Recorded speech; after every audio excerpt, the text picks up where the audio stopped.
मेरी मॉम ने जब देखा कि मैं सिर्फ गेम्स खेलकर दिन का 10 लाख कमा रहा हूँ, लेकिन फिर भी मेरी कोई वाइफ नहीं है, तब उन्होंने चुपचाप मेरे ड्रिंक में कुछ मिला दिया और उसी रात मेरे कमरे में 2 बेहद खूबसूरत सिस्टर्स को भेज दिया। वो कोई आम लड़कियां नहीं थी, वो थी लियो फैमिली की यंग लेडीज, कैपिटल की सबसे पावरफुल फाइनेंशियल डायनेस्टी की बेटियां। पूरी रात मेरा दिमाग और दिल दोनों आउट ऑफ कंट्रोल रहे। नींद तो जैसे आंखों से गायब ही हो गई थी, लेकिन असली झटका मुझे 1 साल बाद लगा, जब लुओ फैमिली की तरफ से किसी ने मुझे एक लग्जरी विला में बुलाया। वहां मैं फिर से उन दोनों सिस्टर्स से मिला, लेकिन इस बार उनके हाथों में 2 न्यूबॉर्न बेबी गर्ल्स थी और साथ में देश और विदेश की टॉप एजेंसीज की 10 से ज्यादा डीएनए रिपोर्ट्स। उसी पर मुझे पता चला कि मैं 2 बच्चों का बाप हूँ, लेकिन सबसे ज्यादा माइंड ब्लास्ट करने वाली बात ये थी, दोनों बच्चों की मदर्स अलग अलग थी। अब दोनों बच्चियां 3 साल की हो चुकी, इतनी प्यारी, इतनी स्मार्ट, और सबसे बड़ी बात, वो दोनों मुझसे पागलों की तरह अटैच्ड हैं। इसी वक्त मैं अपने बच्चों और उनकी मदर्स के लिए खरीदे हुए गिफ्ट्स लेकर लियो फैमिली मैंशन पहुंचा। दिल इतनी तेजी से धड़क रहा था जैसे छाती से बाहर निकल आएगा। मैंने धीरे से स्टडी रूम का दरवाजा नॉक किया। अंदर से एक बेहद काम लेकिन डोमिनेटिंग फीमेल वॉइस आई, कम इन। मैंने दरवाजा खोला और अंदर चला गया। लूसिया अपनी डेस्क पर नहीं बैठी थी, वो विंडो के पास खड़ी थी, हाथ में एक फोल्डर पकड़े हुए। मुझे देखते ही उसके चेहरे पर वैसी स्माइल आई जैसे बर्फ का पहाड़ अचानक पिघल गया हो। तुम आ गए। उसकी नजर फिर मेरे हाथ में पकड़े बैग पर गई। ये क्या है? मैंने थोड़ा नर्वस होकर बैग को देखा, फिर उसकी रिस्ट पर पहनी हुई पाटेक फिलिप वॉच पर नजर गई और अचानक खुद को बहुत छोटा महसूस करने लगा। ओह, मुझे छोटा सा बोनस मिला था, तो मैंने तुम्हारे और तुम्हारी सिस्टर के लिए गिफ्ट्स खरीदे। जैसे ही लोसिया ने सुना कि गिफ्ट उसके लिए है, उसकी आंखों में एक अजीब सा क्रेजी शाइन चमक उठा। उसके रेड लिप्स हल्के से ऊपर उठे। क्या मैं देख सकती? मैंने तुरंत बैग उसे दे दिया और हल्की शर्म के साथ बोला, दोनों सेम है, इतने टाइम से मैं तुम्हें दोनों को ट्रबल दे रहा हूँ, तो सोचा कुछ दूं। ज्यादा एक्सपेंसिव नहीं है, अभी मैं बस इतना ही अफोर्ड कर पाया। लूसिया बिना कुछ बोले बॉक्स खोलने लगी। अंदर एक बेहद खूबसूरत नेकलेस था, छोटे छोटे डायमंड से बना हुआ और बीच में सैफायर से बना डॉल्फिन। उसने नेकलेस को कुछ सेकंड तक देखा, फिर धीरे से मुस्कुराई। मुझे बहुत पसंद आया। फिर उसने मेरी तरफ देखते हुए कहा, अगर मुझे सही याद है, ये मॉडल लगभग 1 लाख युआन का है। सही? मैंने जल्दी से उसकी बात काट दी। कोई बात नहीं, बच्चों का ध्यान तो मैं बस रखता हूँ, सारे एक्सपेंसेस अभी भी तुम दोनों ही हैंडल करती हो। लूसिया मेरी झुकी हुई नजरों को चुपचाप देखती रही, लेकिन अंदर ही अंदर उसके दिल में एक खतरनाक पॉजिटिवनेस उफान मार रही। वो मुझे इतना अपना बनाना चाहती थी कि मैं कभी उससे दूर न जा सकूं, लेकिन अभी सही वक्त नहीं आया था। उसने और उसकी सिस्टर ने इतने सालों से जो प्लान बनाया था, उसमें कोई गलती नहीं हो सकती। गिफ्ट की कीमत नहीं, उसके पीछे की फीलिंग मैटर करती। ये कहकर उसने अपनी करोड़ों की नेकलेस उतार दी और मेरी दी हुई नेकलेस पहन ली। मुझे सच में बहुत पसंद आई। Thank you. उसकी बात सुनकर मेरा चेहरा हल्का रेड हो गया, अंदर से गिल्ट और बढ़ गया। लूसिया और उसकी सिस्टर हमेशा मेरे साथ फैमिली की तरह रही थी, कभी मुझ पर प्रेशर नहीं डाला, कभी मुझे अनकंफर्टेबल फील नहीं कराया। लेकिन मुझे ये नहीं पता था कि मैं पहले उनके ट्रैप में फंस चुका हूँ, एक ऐसी केज में जो लुओ सिस्टर्स के पागलपन भरे लव से बनी थी। तभी अचानक स्टडी रूम का दरवाजा खुला। मैं आ गई। बिना परमिशन अंदर आने की हिम्मत शायद सिर्फ एक इंसान कर सकता था, लुमेनी। वो स्माइल करते हुए अंदर आई। ओह, तुम भी यहाँ हो? फिर उसने अपनी सिस्टर की तरफ देखा। क्या कर रहे हो तुम दोनों? लुओ से हल्का मुस्कुराई। मॉम, इसने हमें गिफ्ट्स दिए हैं। उसने दूसरा गिफ्ट बॉक्स लुमेनी को पकड़ा दिया। देखो, यही वाला नेकलेस है, तुम्हारा भी सेम है। लुमेनी ने जैसे ही नेकलेस देखा, उसने तुरंत बॉक्स खोला और बिना एक सेकंड वेस्ट किए उसे पहन लिया। फिर वो मेरी तरफ मुड़ी और इतनी खूबसूरत स्माइल दी कि मेरा हार्ट बीट फिर से तेज हो गया। थैंक यू, मुझे बहुत पसंद आया। मैंने हल्की शर्म के साथ सिर खुजाया। मेरा बोनस बस इतना ही अलाउ करता था। फ्यूचर में और ज्यादा कमाऊंगा तो बेटर गिफ्ट्स दूंगा। दोनों सिस्टर्स ने एक दूसरे की तरफ देखा और स्माइल कर दी। उनके लिए अगर मैं रोड साइड से भी कुछ खरीद लाता तो वो उसे ट्रेजर की तरह संभाल कर रखती। तभी लुमेनी अचानक बोली, वैसे सिस, तुमने भी इसके लिए गिफ्ट खरीदा था ना? उसने मुझे देखते हुए उंगली हिलाई। और इस बार तुम मना नहीं करोगे। लूसिया ने बिना कुछ बोले अपनी डेस्क की तरफ इशारा किया। लुमेनी वहां गई और एक ब्लैक बॉक्स उठाकर मेरे सामने खोल दिया। अंदर एक बेहद प्रीमियम रिस्ट वॉच थी। मैं लग्जरी ब्रांड्स ज्यादा नहीं जानता, लेकिन उसे देखते ही समझ गया कि ये बहुत एक्सपेंसिव है। लूसिया हल्का मुस्कुराई। तुम्हारा बर्थडे आने वाला है, मैंने पहले भी कई गिफ्ट्स दिए, लेकिन तुमने कभी यूज नहीं किए। इस बार मना मत करना। मैं कुछ बोल पाता उससे पहले ही लुमेनी ने मेरा हाथ पकड़ लिया और वॉच मेरी रिस्ट पर बांध दी। उसी पल लूसिया की नजरें अचानक डार्क हो गई। कमरे का माहौल सेकंड भर में ठंडा पड़ गया। मेरे शरीर में अनजाने में सिहरन दौड़ गई। अचानक इतना कोल्ड क्यों लग रहा है? लेकिन लुमेनी ने अपनी सिस्टर की डेंजरस ऑरा को पूरी तरह इग्नोर कर दिया। वो स्माइल करते हुए बोली, एक्सेप्ट कर लो, टेंशन मत लो, ज्यादा एक्सपेंसिव नहीं है, ज्यादा एक्सपेंसिव नहीं है। मैंने वॉच में से देखा, भाई ये किसी भी एंगल से चीप नहीं लग रही थी। तभी लुमेनी अचानक बोली, ओह हाँ, वैन और शुअर उठ गई है, तुम्हें उन्हें जाकर देखना चाहिए। उसने मुझे आंख मारते हुए कहा। मैं और सिस थोड़ी बात करेंगे। मेरी दोनों बेटियों का नाम सुनते ही मेरे चेहरे पर अपने आप स्माइल आ गई। ओह ठीक है, मैं भी जाता हूँ। इतना कहकर मैं जल्दी से स्टडी रूम से बाहर निकल गया। जैसे ही दरवाजा बंद हुआ, लुमेनी ने धीरे से अपनी सिस्टर की तरफ देखा, जो अब भी डार्क एक्सप्रेशन के साथ खड़ी थी। वो हल्का हंसते हुए बोली, सिस, तुम्हें इतना पॉसेसिव होने की जरूरत है क्या? हमने पहले ही डिसाइड किया था ना कि हम उसे शेयर करेंगे, फिर अब इतनी जेलस क्यों हो रही हो? हाँ, लेकिन अगर मैं, जिसने आज उसे टच किया है, अगर वो तुम होती तो तुम भी मुझसे कम क्रेजी नहीं होती। लूसिया के आसपास फैला हुआ वो डरावना ऑरा धीरे धीरे शांत होने लगा। उसने अपनी सिस्टर की तरफ देखा। जो कहना है सीधा कहो। लुमेनी ने कंधे उचकाए, फिर अपना फोन निकाला, उसने गैलरी से एक सेव स्क्रीनशॉट खोला और अपनी सिस्टर के सामने कर दिया। सू यनरान की मो जिनपिंग के साथ एंगेजमेंट होने वाली है। स्क्रीनशॉट देखते ही लोसिया के होठों पर हल्की सी स्mirk आ गई। उसकी आवाज में हल्का सा सार्काज्म था। तो आखिरकार उसे वो मिल ही गया जो वो चाहती थी। हाँ, लेकिन अगले ही पल लुमेनी की आंखें धीरे धीरे ब्राइट रेड होने लगी। प्रॉब्लम ये नहीं है, उसकी आवाज ठंडी हो गई। देश वापस आते ही वो सीधे उस अपार्टमेंट में गई जहां मोएक्सवान पहले रहता था, और उसने वो अपार्टमेंट रेंट पर भी ले लिया। ये सुनकर भी लूसिया के चेहरे पर कोई खास फर्क नहीं आया। उसने बस काम टोन में कहा, ओह ऐसा है क्या? पुरानी फीलिंग्स फिर से जगाने की कोशिश कर रही है। लुमेनी के होठों पर अचानक एक सिक्स स्माइल फैल गई। उसकी आंखों में सीधा किलिंग इंटेंट चमक रहा था। क्या मैं किसी को भेजकर उसे थोड़ा लेसन सिखा दूं? कुछ मिनट पहले तक मेरे सामने क्यूट और ओबीडियंट बनने वाली लुमेनी इस वक्त किसी साइको विलेन जैसी लग रही थी। लेकिन लूसिया बस हल्का सा हंसी। उसकी जरूरत नहीं है, उसने विंडो के बाहर देखते हुए कहा। 3 साल हो चुके हैं, अब बस कुछ फाइनल स्टेप्स बाकी हैं। उसके बाद मोएक्सवान पूरी तरह हमारा हो जाएगा। उसकी आंखों में डेंजरस कॉन्फिडेंस चमक रहा था। वैसे भी उसने सू यनरान से सारी उम्मीदें बहुत पहले छोड़ दी थी, और अब हमारी बेटियां भी हैं। कोई भी उसे हमसे छीन नहीं सकता। उसी वक्त मैं जल्दी जल्दी दोनों बच्चियों के रूम की तरफ जा रहा था। जैसे ही मैंने दरवाजा खोला, दोनों छोटे फ्लफ बॉल्स दौड़ते हुए मेरी तरफ आए और मेरे पैरों से लिपट गए। डैडी, उनकी आवाज सुनते ही मेरा पूरा स्ट्रेस गायब हो गया। अरे धीरे, डैडी तुम दोनों को उठाता है। मैंने दोनों को अपनी बाहों में उठा लिया। सच कहूँ तो ये काफी फनी कोइंसिडेंस था। दोनों सिस्टर्स एक ही टाइम पर प्रेग्नेंट हुई थी। यहाँ तक कि दोनों बच्चियों का बर्थडे भी सेम डे पर है। बस लूसिया ने लुमेनी से 1 घंटा पहले डिलीवरी की थी, इसलिए लूअर बड़ी बहन है और शुअर छोटी। दोनों बच्चियां मेरी नेक पकड़कर खुशी से मेरे चीक्स पर किस करने लगी। लेकिन उसी पर टेम्परेचर फिर से नीचे गिर गया। इस बार तो मुझे पहले से भी ज्यादा कोल्ड महसूस हुआ। चलो मेरे क्यूटीज, डैडी तुम्हारे लिए गिफ्ट्स लाया है। पता नहीं क्यों, लेकिन मुझे बार बार लग रहा था कि कुछ गड़बड़ है, इसलिए मैं जल्दी से दोनों बच्चियों को लेकर नीचे चला गया। मुझे बिल्कुल पता नहीं चला कि ऊपर स्टडी रूम के बाहर खड़ी लुओ सिस्टर्स के चेहरे कितने ग्लूमी हो चुके थे। लुमेनी ने बर्फ जैसी ठंडी आवाज में कहा, मुझे अब रिग्रेट होने लगा है सिस।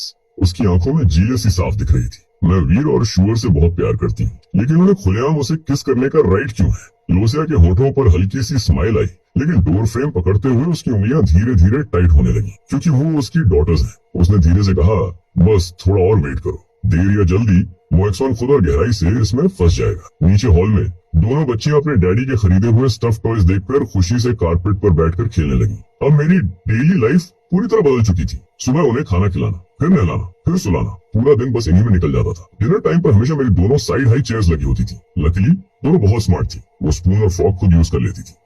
वेजिटेबल्स खाओ, मैंने हल्की स्ट्रिक्ट वॉइस में कहा, और तुम भी शुअर, नहीं तो डैडी तुम दोनों के साथ प्ले नहीं करेगा। मेरी दोनों बेटियां मेरी हर बात मानती थी। बच्चों का पिकी ईटर होना नॉर्मल है, लेकिन अजीब बात ये थी कि जब भी मैं सामने होता, वो दोनों बिना ड्रामा किए सब खा लेती थी। इतना फेवरेटिज्म। लुमेनी ने फेक नाराजगी के साथ अपनी डॉटर के चीक को हल्का सा पिंच किया, और जब मम्मी कहती है तो वेजिटेबल्स क्यों नहीं खाती, उसने ज्यादा फोर्स नहीं लगाया था। लेकिन लुअर ने तुरंत मेरी तरफ पपियाज बनाकर देखा। डैडी, मम्मी ने मुझे मारा।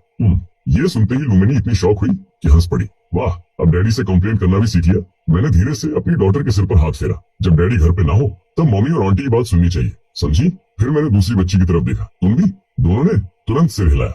आसपास खड़े नैनीज और हेल्पर्स ये सीन देखकर स्माइल कर रहे थे, लेकिन लुओसिया और लुमेनी की नजरें सिर्फ मुझ पर थीं। उनकी आंखों में एक अजीब सा डेंजरस लाइट चमक रहा था। मोहन, सिर्फ बच्चों की चिंता मत करो, लुओसिया ने मेरे बोल में एक एबलोन रखते हुए कहा। तुम अपने प्रोजेक्ट पर भी बहुत हार्ड वर्क कर रहे हो। फिर उसने साइड में खड़े बटलर की तरफ देखा। अंकल जिन, बाद में कुछ नॉरिशिंग सप्लीमेंट्स मोएक्सवान के बेडरूम में भिजवा देना। ये सुनते ही मैंने जल्दी से हाथ हिला। नहीं सिस्टर लुओ, अभी पिछली वाली बैच भी फिनिश नहीं हुई। लुओसिया हल्का मुस्कुराई। तुम्हारा प्रोग्राम मैंने पहले ही लुओ कॉर्पोरेशन को सबमिट कर दिया है। मैं एक सेकंड के लिए फ्रीज हो गया। क्या लुओ कॉर्पोरेशन ने तुम्हारा प्रोग्राम बाय कर लिया है? उसने काम वॉइस में कहा। टोटल प्राइस 1 करोड़ युआन, और बाद में अलग से कमीशन भी मिलेंगे। मेरी आंखें शौक से चौड़ी हो गई। इतना ज्यादा? लेकिन सिस्टर लियो, मैंने खुद एस्टिमेट किया था, इसकी वैल्यू कुछ मिलियन से ज्यादा नहीं होगी। लुओसिया ने बिना एक सेकंड हेजिटेट किए कहा, तुम्हारा प्रोग्राम उसी कीमत का है? उसकी आवाज में एक्सट्रीम कॉन्फिडेंस था। ये लियो कॉर्पोरेशन के वेंचर कैपिटल डिपार्टमेंट और टेक्निकल डिपार्टमेंट की कॉम्बाइंड अप्रेजल रिपोर्ट है, इसलिए खुद को कम मत समझो। फिर उसने सीधे मेरी आंखों में देखा। तुम बस अपने पेट स्टडीज पर फोकस करो। प्रोग्राम लॉन्च होते ही फाइनेंस डिपार्टमेंट पैसे ट्रांसफर कर देगा। मेरी सांस जैसे रुक गई थी। इतने सालों की मेहनत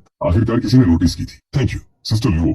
मैंने राहत की लंबी सांस ली। मेरी मेहनत आखिर वेस्ट नहीं गई। फिर मेरे पास बैठी लुमेनी ने आंख मारते हुए कहा, तुम इतने टैलेंटेड हो, ये सब तो जल्दी या देर से होना ही था। फिर उसने हंसते हुए कहा, अब जल्दी खाना फिनिश करो। वीर, शुगर, डैडी से इतना चिपको मत, उन्हें एनर्जी चाहिए होगी, तभी तो वो तुम दोनों के साथ प्ले करेंगे। उसकी बात सुनकर मेरे दिल में एक अजीब सी वार्मथ भर गई। पहले मैं चाहे कुछ भी अचीव कर लूं, किसी ने मुझे कभी सीरियसली नहीं लिया, लेकिन जब से मैं लुओ सिस्टर्स और बच्चों के साथ रह रहा हूँ, इन प्राउड हेवन डॉटर्स ने हमेशा मुझे एनकरेज किया, मुझे अप्रिशिएट किया। मुझे वो वार्मथ थी जो मुझे जिंदगी में कभी नहीं मिली थी। भले ही मेरे दिल में कहीं ना कहीं ये फीलिंग थी कि मैं उनके लायक नहीं हूँ, फिर भी मैं चाहता था कि ये दिन ऐसे ही थोड़ा और चलते रहे।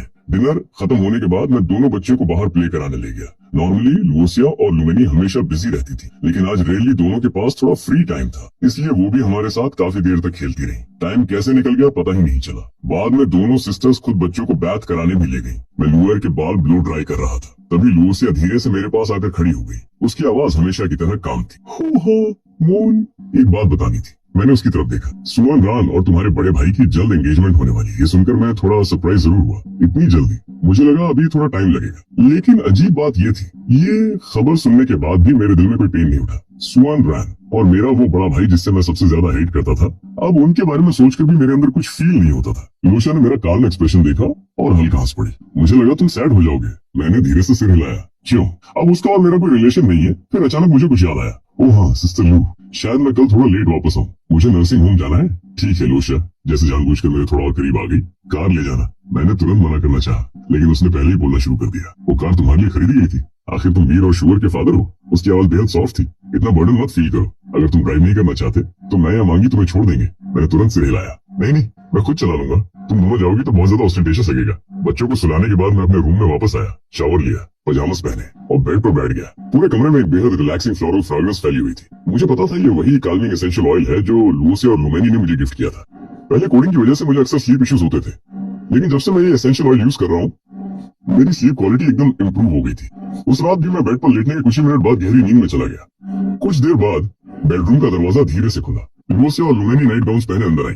लुमेनी ने जाकर सेंटेड कैंडल बुझाई, फिर बेड के किनारे बैठ गई। उसने धीरे से पूछा, सिस, क्या हमने थोड़ा ज्यादा यूज कर लिया? उसकी आवाज में हल्की नर्वसनेस थी। आज पहली बार नया इंग्रेडिएंट वाला इस्तेमाल किया है। उससे कोई साइड इफेक्ट तो नहीं होगा ना? कुछ नहीं होगा। लूसिया मेरे लेफ्ट साइड में लेट गई। उसकी उंगलियां बेहद प्यार से मेरे चेहरे को टच कर रही थी। मैंने इस ड्रग को 5 बार टेस्ट करवाया है। उसकी आंखों में अब वो कैमनेस नहीं थी जो वो मेरे सामने दिखाती थी। इस वक्त उसके अंदर का वो क्रेजी लव पूरी तरह बाहर आ चुका था। उसकी आंखें जैसे आग की तरह जल रही थी। मोन, उसकी आवाज हल्की कांप रही थी। याद रखना, इस दुनिया में सबसे ज्यादा प्यार मैं और मानी ही तुमसे करते हैं, और तुम भी सबसे ज्यादा हमसे प्यार करते हो। सही? हैरानी की बात यह थी कि मैं नींद में ही हल्का सा बड़बड़ाया, जैसे स्लीप टॉकिंग कर रहा हूँ। मैं सिस्टर लुओ और उसकी सिस्टर को छोड़कर नहीं जाऊंगा। ये सुनते ही लूसिया का बॉडी हल्का ट्रेमल करने लगा, लेकिन वो डर नहीं था, वो एक्सट्रीम एक्साइटमेंट था, जैसे कोई हंटर आखिरकार अपने ट्रैप में फंसे प्रे को देख रहा हो। हाँ, उसने धीरे से फुसफुसाया, तुम हमें छोड़कर नहीं जाओगे। फिर उसने मेरे कान के पास झुककर कहा, कहो, तुम्हें सबसे ज्यादा शिया से प्यार है और सबसे ज्यादा मेनी से प्यार है। नींद में ही मैंने धीरे से रिपीट किया, मुझे शिया सबसे ज्यादा पसंद है और मेनी भी। कहो, तुम हमेशा हमारे रहोगे, हमेशा तुम्हारा। मेरी बात सुनते ही लूसिया के चेहरे पर सेटिस्फैक्शन भरी स्माइल आ गई, लेकिन दूसरी तरफ लुमेनी खुद को कंट्रोल नहीं कर पा रही थी। वो मुझे ऐसे देख रही थी जैसे उसकी आखिरी बची हुई सैनिटी भी खत्म हो रही हो। उसके चेहरे पर डेंजरस स्माइल थी। सिस, उसने धीरे से फुसफुसाया, मैं उसे किस करना चाहती हूँ। उसकी नजरें पूरी तरह आउट ऑफ कंट्रोल हो चुकी थी, लेकिन अगले ही पल लूसिया ने उसका हाथ पकड़कर पीछे खींच लिया। हाइप्नोसिस अभी बस शुरू हुई है। उसकी आवाज लो लेकिन फर्म थी। हम इतने साल वेट कर चुके हैं, कुछ और दिन रुकने से कुछ नहीं होगा। लुमेनी कुछ बोलने ही वाली थी, लेकिन उसने अपनी सिस्टर का ट्रेम्बलिंग बॉडी देखा और उसकी आंखों में खुद से भी ज्यादा डेंजरस मैडनेस। आखिरकार लुमेनी ने हार मान ली, क्योंकि वो दोनों मुझे फोर्स नहीं करना चाहती थी। उन्हें सिर्फ मेरा बॉडी नहीं चाहिए था, उन्हें ऐसा मोन चाहिए था जो पूरी तरह बॉडी और सोल दोनों से सिर्फ उनका हो। अगली सुबह जब मेरी आंख खुली, मैंने स्ट्रेच करते हुए लंबी सांस ली। वाह, ये एसेंशियल ऑयल सच में कमाल का है। मैंने खुद से कहा, कल तो मुझे एक भी ड्रीम नहीं आया। इतनी अच्छी नींद तो महीनों बाद आई है। रेडी होने के बाद मैंने क्लोथ चेंज किए और बिना सोचे समझे वही राउंड टेबल नाइट वॉच पहन ली जो सिस्टर्स ने गिफ्ट की थी। पहले मैं इतनी एक्सपेंसिव चीजें केयरफुली संभाल कर रखता था, लेकिन आज पता नहीं क्यों ऐसा नहीं लगा। मैंने बस कैजुअली वॉच पहनी, जैकेट डाली और रूम से बाहर निकल गया। डैडी, दोनों छोटे फ्लफ बॉल्स पहले से जाग चुकी थी, क्योंकि उनकी मदर्स ने उन्हें बताया था कि डैडी अभी सो रहे हैं, इसलिए दोनों ने मुझे डिस्टर्ब भी नहीं किया। तभी साइड में खड़े अंकल जंग ने मुझे देखकर स्माइल की। मिस्टर मो, आप जाग गए। एल्डेस्ट यंग लेडी कंपनी चली गई है। सेकंड यंग लेडी आपका इंतजार कर रही है ताकि साथ में ब्रेकफास्ट कर सके। शिया इतनी जल्दी चली गई। मेरे मुंह से ये बात नेचुरल तरीके से निकल गई, लेकिन मेरी बात सुनकर अंकल जंग एक सेकंड के लिए फ्रीज हो गया। शिया, इतने इंटीमेट तरीके से मोएक्सवान ने पहले कभी एल्डेस्ट यंग लेडी को एड्रेस नहीं किया था, लेकिन अगले ही पल में बिल्कुल नॉर्मली दोनों बच्चियों को उठाकर हंसते हुए उन्हें कोक्स करने लगा। एल्डेस्ट यंग लेडी को कंपनी में कुछ इंपॉर्टेंट वर्क था, इसलिए जल्दी निकलना पड़ा। अंकल जंग ने ज्यादा नहीं सोचा, आखिर मैं दोनों बच्चियों का बायोलॉजिकल फादर था और शुरुआत से ही कई इंपॉर्टेंट मैटर्स में इन्वॉल्व भी रहा था। शायद उसे लगा कि आखिरकार मैं थोड़ा ओपन अप होने लगा। ब्रदर, जल्दी और ब्रेकफास्ट करो। डाइनिंग हॉल में बैठी लुमेनी आज प्योर व्हाइट लॉन्ग ड्रेस पहने हुई थी। उसके नेक पर वही नेकलेस चमक रही थी जो मैंने उसे गिफ्ट की थी। वो इतनी खूबसूरत लग रही थी कि कुछ सेकंड के लिए मेरी नजरें उस पर टिक गई। मुझे भी बाद में कंपनी जाना है, उसने स्माइल करते हुए कहा। एक इवेंट अटेंड करना है, अगर जल्दी खत्म हो गया तो क्या मैं तुम्हारे साथ नर्सिंग होम चलूं ग्रैंडमा से मिलने? ये सुनकर मैं थोड़ा ऑकवर्ड होकर हंस पड़ा। नहीं, रहने दो। पिछली बार जब तुम दोनों मेरे साथ आई थी तब पूरे नर्सिंग होम को पता चल गया था कि मैं कौन हूँ, मैंने हल्की हंसी के साथ कहा। और मुझे आज आफ्टरनून में स्कूल भी जाना है, शाम तक जल्दी वापस आ जाऊंगा। फिर अचानक मुझे कुछ याद आया। मैंने लुमेनी की तरफ देखकर पूछा, मैनी, तुम्हें उस शॉप का केक खाना था ना? उसकी आंखें तुरंत चमक उठी। मैं रात को वापस आते वक्त तुम्हारे लिए ले आऊंगा। रियली? लुमेनी इतनी खुश हो गई जैसे कोई बच्चा फेवरेट टॉय मिलने पर होता है। मुझे चॉकलेट फ्लेवर चाहिए। ये सीन देखकर साइड में खड़े अंकल जंग फिर से शॉक हो गए। मिस्टर मो को अचानक क्या हो गया? एक रात की नींद के बाद ऐसा लग रहा था जैसे वो पूरी तरह अलग इंसान बन गया हो। पहले तो वो हमारी यंग लेडीज के सामने ठीक से बात भी नहीं कर पाता था, और आज न सिर्फ एड्रेस करने का तरीका बदल गया था, बल्कि उसकी आवाज में एक नेचुरल अफेक्शन भी था। लेकिन लुमेनी को इसमें कुछ भी स्ट्रेंज नहीं लगा, बल्कि वो अंदर ही अंदर बेहद एक्साइटेड थी। सिस का फॉर्मूला सच में काम कर रहा है, उसने मनी मन सोचा। शुअर और वीर को फ्रूट फ्लेवर पसंद है ना? मैंने दोनों बच्चों की तरफ देखकर पूछा, डैडी तुम दोनों के लिए भी केक लाएगा? ये दोनों बच्चियां खुशी से उछल पड़ी। मैंने झुककर दोनों के चीक्स पर किस किया। चलो अब पहले ब्रेकफास्ट फिनिश करते हैं। अंकल जंग साइड में खड़े सब देख रहे थे। मोएक्स-वन बिल्कुल सेम भी लग रहा था, और फिर भी पूरी तरह डिफरेंट भी। लेकिन उन्होंने आखिरकार मन में सोचा, जो भी हो, किसी न किसी तरह ये अच्छी बात ही है। ब्रेकफास्ट के बाद मैंने दोनों बच्चियों को प्यार से समझाया कि डैडी शाम तक वापस आ जाएगा। फिर मैं गैरेज की तरफ चला गया। वहां खड़ी लिमिटेड एडिशन मेबच देखते ही मैंने हल्की सांस छोड़ी। बुगट्टी कार्बन तो बहुत ज्यादा फ्लैशी हो जाएगी। आखिरकार मैंने मेबच ही निकाली। दूर खड़े अंकल जो मुझे कार ड्राइव करते देखकर फिर से स्टन रह गए। ये तो रेयर सीन है। उन्होंने धीरे से कहा, मिस्टर मो आखिरकार केप्ट मैन वाली लाइफस्टाइल एक्सेप्ट करने लगे। तभी उन्होंने देखा कि लुमेनी भी बाहर जाने की तैयारी कर रही थी। वो तुरंत उसके पास गए। सेकंड यंग लेडी, मिस्टर मो आज वो वॉच पहन कर गए हैं जो आपने और एल्डेस्ट यंग लेडी ने गिफ्ट की थी। उनकी आवाज में शॉक साफ था। और वो नर्सिंग होम भी आपकी खरीदी हुई कार से गए हैं। ये सुनकर भी लुमेनी बिल्कुल काम रही, बल्कि उसके होठों पर सेटिस्फाइड स्माइल आ गई। क्या ये अच्छी बात नहीं है? फिर उसने कैजुअल टोन में कहा, ओ हाँ, जो दूसरी कार हमने उनके लिए खरीदी थी उसे भी जल्दी यहाँ डिलीवर करवाओ। अंकल जुंग ने लंबी सांस छोड़ी। मिस्टर मो, आप आखिरकार गिर ही गए। इतने साल तक रेजिस्ट कर पाना ही बहुत बड़ी बात थी, लेकिन फिर भी उनके मन में अजीब सा अनईजीनेस था। आखिर सिर्फ एक रात की इनके बाद कोई इतना कैसे बदल सकता है? दूसरी तरफ मैं मेबक ड्राइव करते हुए अंदर ही अंदर सोच रहा था, रिच पीपल की लाइफ सच में कितनी बोरिंग होती है। ऐसा नहीं था कि मैं पहले कभी मेबक में नहीं बैठा था, लेकिन मो फैमिली की कार्स और इस कार में फर्क दिन और रात जैसा था। नर्सिंग होम पहुंचने के बाद मैंने रास्ते से खरीदे हुए फ्रूट्स और सप्लीमेंट्स उठाए और अंदर चला गया। वहाँ के लोग मुझे बहुत अच्छी तरह जानते थे। पिछली बार जब लोसी और लुमेनी यहाँ आई थी, तब उन्होंने फैसिलिटी के हर स्टाफ को 2000 युआन वाले रेड एनवेलप्स दिए थे। यहाँ तक कि क्लीनिंग लेडीज और सिक्योरिटी गार्ड्स तक को नहीं छोड़ा। दोपहर में उन्होंने पूरे फैसिलिटी के लिए 5 स्टार होटल से लंच भी ऑर्डर किया था। इसलिए चाहे स्टाफ हो या पेशेंट्स, यहाँ हर इंसान मुझे देखकर बेहद वार्म और फ्रेंडली रहता था। मिस्टर मो, आप आ गए। एक नर्स मुझे देखते ही जल्दी से मेरी तरफ आई। उसकी आवाज में हल्की चिंता थी। आपको जल्दी अंदर जाना चाहिए। मैंने भौहें सिकोड़ ली। क्या हुआ? नर्स ने धीरे से कहा, आज एक वुमन आई है और उसके साथ एक यंग मैन भी है। वो ओल्ड मैडम से मिलने आए। हालांकि उन्होंने आर्गुमेंट नहीं किया, लेकिन ओल्ड मैडम की तबीयत अच्छी नहीं लग रही। एक वुमन और एक यंग मैन, ये सुनते ही मेरे होठों पर कोल्ड स्माइल आ गई। गेस करने की भी जरूरत नहीं थी, मुझे पहले से पता था वो कौन है। जैसे ही मैं ग्रैंडमा के रूम के पास पहुंचा, अंदर से एक ऐसी आवाज सुनाई दी जिसे सुनते ही मुझे डिस्गस्ट महसूस होने लगा। मॉम, आपको ऐसा क्यों करना पड़ रहा है? वो वुमन स्वीट बनने की कोशिश कर रही थी। आपके पास जो शेयर्स हैं उनका आपके लिए कोई यूज नहीं है। ग्रैंडपा और चैंगशान बस आपको और मोएक्स-वन को एक चांस दे रहे हैं। आखिर हम सब फैमिली ही तो है। फिर इतना टेंस माहौल क्यों? वो थी किनी, मेरी बायोलॉजिकल मदर, किन ज्वेलरी की सीईओ। सच कहूं तो उसकी ब्यूटी किसी मूवी स्टार से कम नहीं थी। मेरा चेहरा लगभग पूरी तरह उसी और मेरे फादर मो चोंगशन का मिक्स था। और उसके पीछे खड़ा था एक यंग मैन, लगभग 20 साल का। उसका नाम था जैंग सैंग, किनी का असिस्टेंट और प्रैक्टिकली उसका एडॉप्टेड सन। ऐसा करते हैं, किनी फिर से बोली, ये शेयर्स को बराबर डिवाइड कर देते हैं। 5% मोएक्स-वन को और 5% जिनपैंग को। आखिर मोएक्स-वन कंपनी में वर्क भी तो नहीं करता, उसे ज्यादा शेयर्स देना ठीक नहीं है। ग्रैंडमा हॉस्पिटल बेड पर लेटी हुई थी। उनका चेहरा कमजोर लग रहा था, लेकिन उनकी आंखें अब भी शार्प थी। वो बस विंडो की तरफ देख रही थी और कुछ नहीं बोली। पास खड़ी ऑन जैंग का चेहरा गुस्से से लाल हो चुका था। अगर ग्रैंडमा ने हाथ उठाकर उसे रोका ना होता तो शायद वो वहीं किनी को थप्पड़ मार देती। मॉम, किनी फिर बोली, फैमिली को इस तरह तोड़ने का क्या फायदा? आखिर मोन को रेस करना शुरू से ही मिस्टेक था। मैं मानती हूँ आप उससे प्यार करती, लेकिन अब हालत ये है कि आप और ग्रैंडपा साल में एक बार भी एक दूसरे से नहीं मिलते। ये सब मीनिंगलेस है। तभी ग्रैंडमा अचानक हंसी, लेकिन वो हंसी पूरी तरह कोल्ड थी। ओह, तो मुझे तुम्हारा थैंक यू बोलना चाहिए। उनकी आवाज कांप रही थी, लेकिन हर शब्द चाकू जैसा शब्द। पहली बार देख रही हूँ कोई बायोलॉजिकल मदर अपने 2 साल के बेटे को मदर इन लॉ के पास से फेंक दे, फिर खुद सालों तक उसकी परवाह न करे और बाद में उसी मदर इन लॉ को ब्लेम करे कि उसने बच्चा खराब रेस किया। किनी का चेहरा तुरंत सफेद पड़ गया, लेकिन ग्रैंडमा रुकी नहीं। दूसरों के बच्चों को रेस करने में तुम इतनी इंटरेस्टेड रहती, लेकिन अपने खुद के बेटे के बारे में पूछने तक नहीं आई। और अब मेरे ग्रैंडसन के लिए थोड़ा फ्यूचर सिक्योर रखना भी गलती बन गया। किनी को सामने से ऐसे डांट पड़ रही थी, लेकिन उसके पास एक भी शब्द नहीं था जवाब देने के। तभी उसके पीछे खड़ा जिंग सियांग अचानक फेक स्माइल के साथ आगे बढ़ा। उसकी आवाज उसके चेहरे की तरह सॉफ्ट और एफेमिनेट थी। उसकी आवाज बिल्कुल वीक और एफेमिनेट थी। ग्रैंडमा, आप जो बोल रही हैं वो सही नहीं है। एडॉप्टिव मदर ने उस वक्त अकेले 4 बड़े बच्चों को रेस किया था। छोटे भाई को दूर भेजना उनकी मजबूरी थी, लेकिन वो अपनी बात पूरी भी नहीं कर पाया था कि ग्रैंडमा ने बिना कोई कोटेसी दिखाए उसे बीच में ही काट दिया। यहाँ बोलने की जगह है तुम्हारी। उनकी आंखें सीधे किनी पर टिक गई। यही है वो गुडसन जिसे तुमने रेस किया। जब एल्डर्स बात कर रहे हो तब एक आउटसाइडर जूनियर बीच में बोलता है, मॉम, उसे डिफिकल्ट मत बनाई। किनी जल्दी से बीच में आई। आप मुझे एक शब्द तक नहीं बोलने दे रही। ग्रैंडमा ठंडी हंसी। ओह, तो उस वक्त तुम्हें कोई प्रॉब्लम नहीं थी जब तुम सबने मिलकर मेरे ग्रैंडसन को ह्यूमिलिएट किया था। उनकी आवाज अचानक और शार्प हो गई। आखिर तुम्हारा असली बेटा कौन है? या तुम लोग नेचुरली ही शेमलेस हो? ग्रैंडमा ने किनी को बिल्कुल भी फेस नहीं दिया। एक बार फिर बोलो। उनकी आंखों में गुस्सा साफ चमक रहा था। ये शेयर्स मेरे ग्रैंडसन मोहन के हैं। पुराने लोग सही कहते थे, असली फीलियल पार्टी वही है जो बुजुर्गों के पास रहकर निभाई जाए। खुशी वही मिलती है जहाँ बच्चे घुटनों के पास बैठे। उन्होंने तिरस्कार भरी नजर से किनी को देखा। तुम्हारे पूरे फैमिली में मोहन के अलावा किसने ये किया? मो जिनपिंग, तुम्हारी 3 बेटियां? फिर उन्होंने खुद पर हाथ रखा। मेरी क्या स्टेटस है कि मैं मो फैमिली के यंग मास्टर और यंग लेडीज को अपने ग्रैंड चिल्ड्रन नहीं मान सकती? क्या मैं इतनी भी वर्दी नहीं कि वो मेरे पास बैठकर मुझे खुशी दे?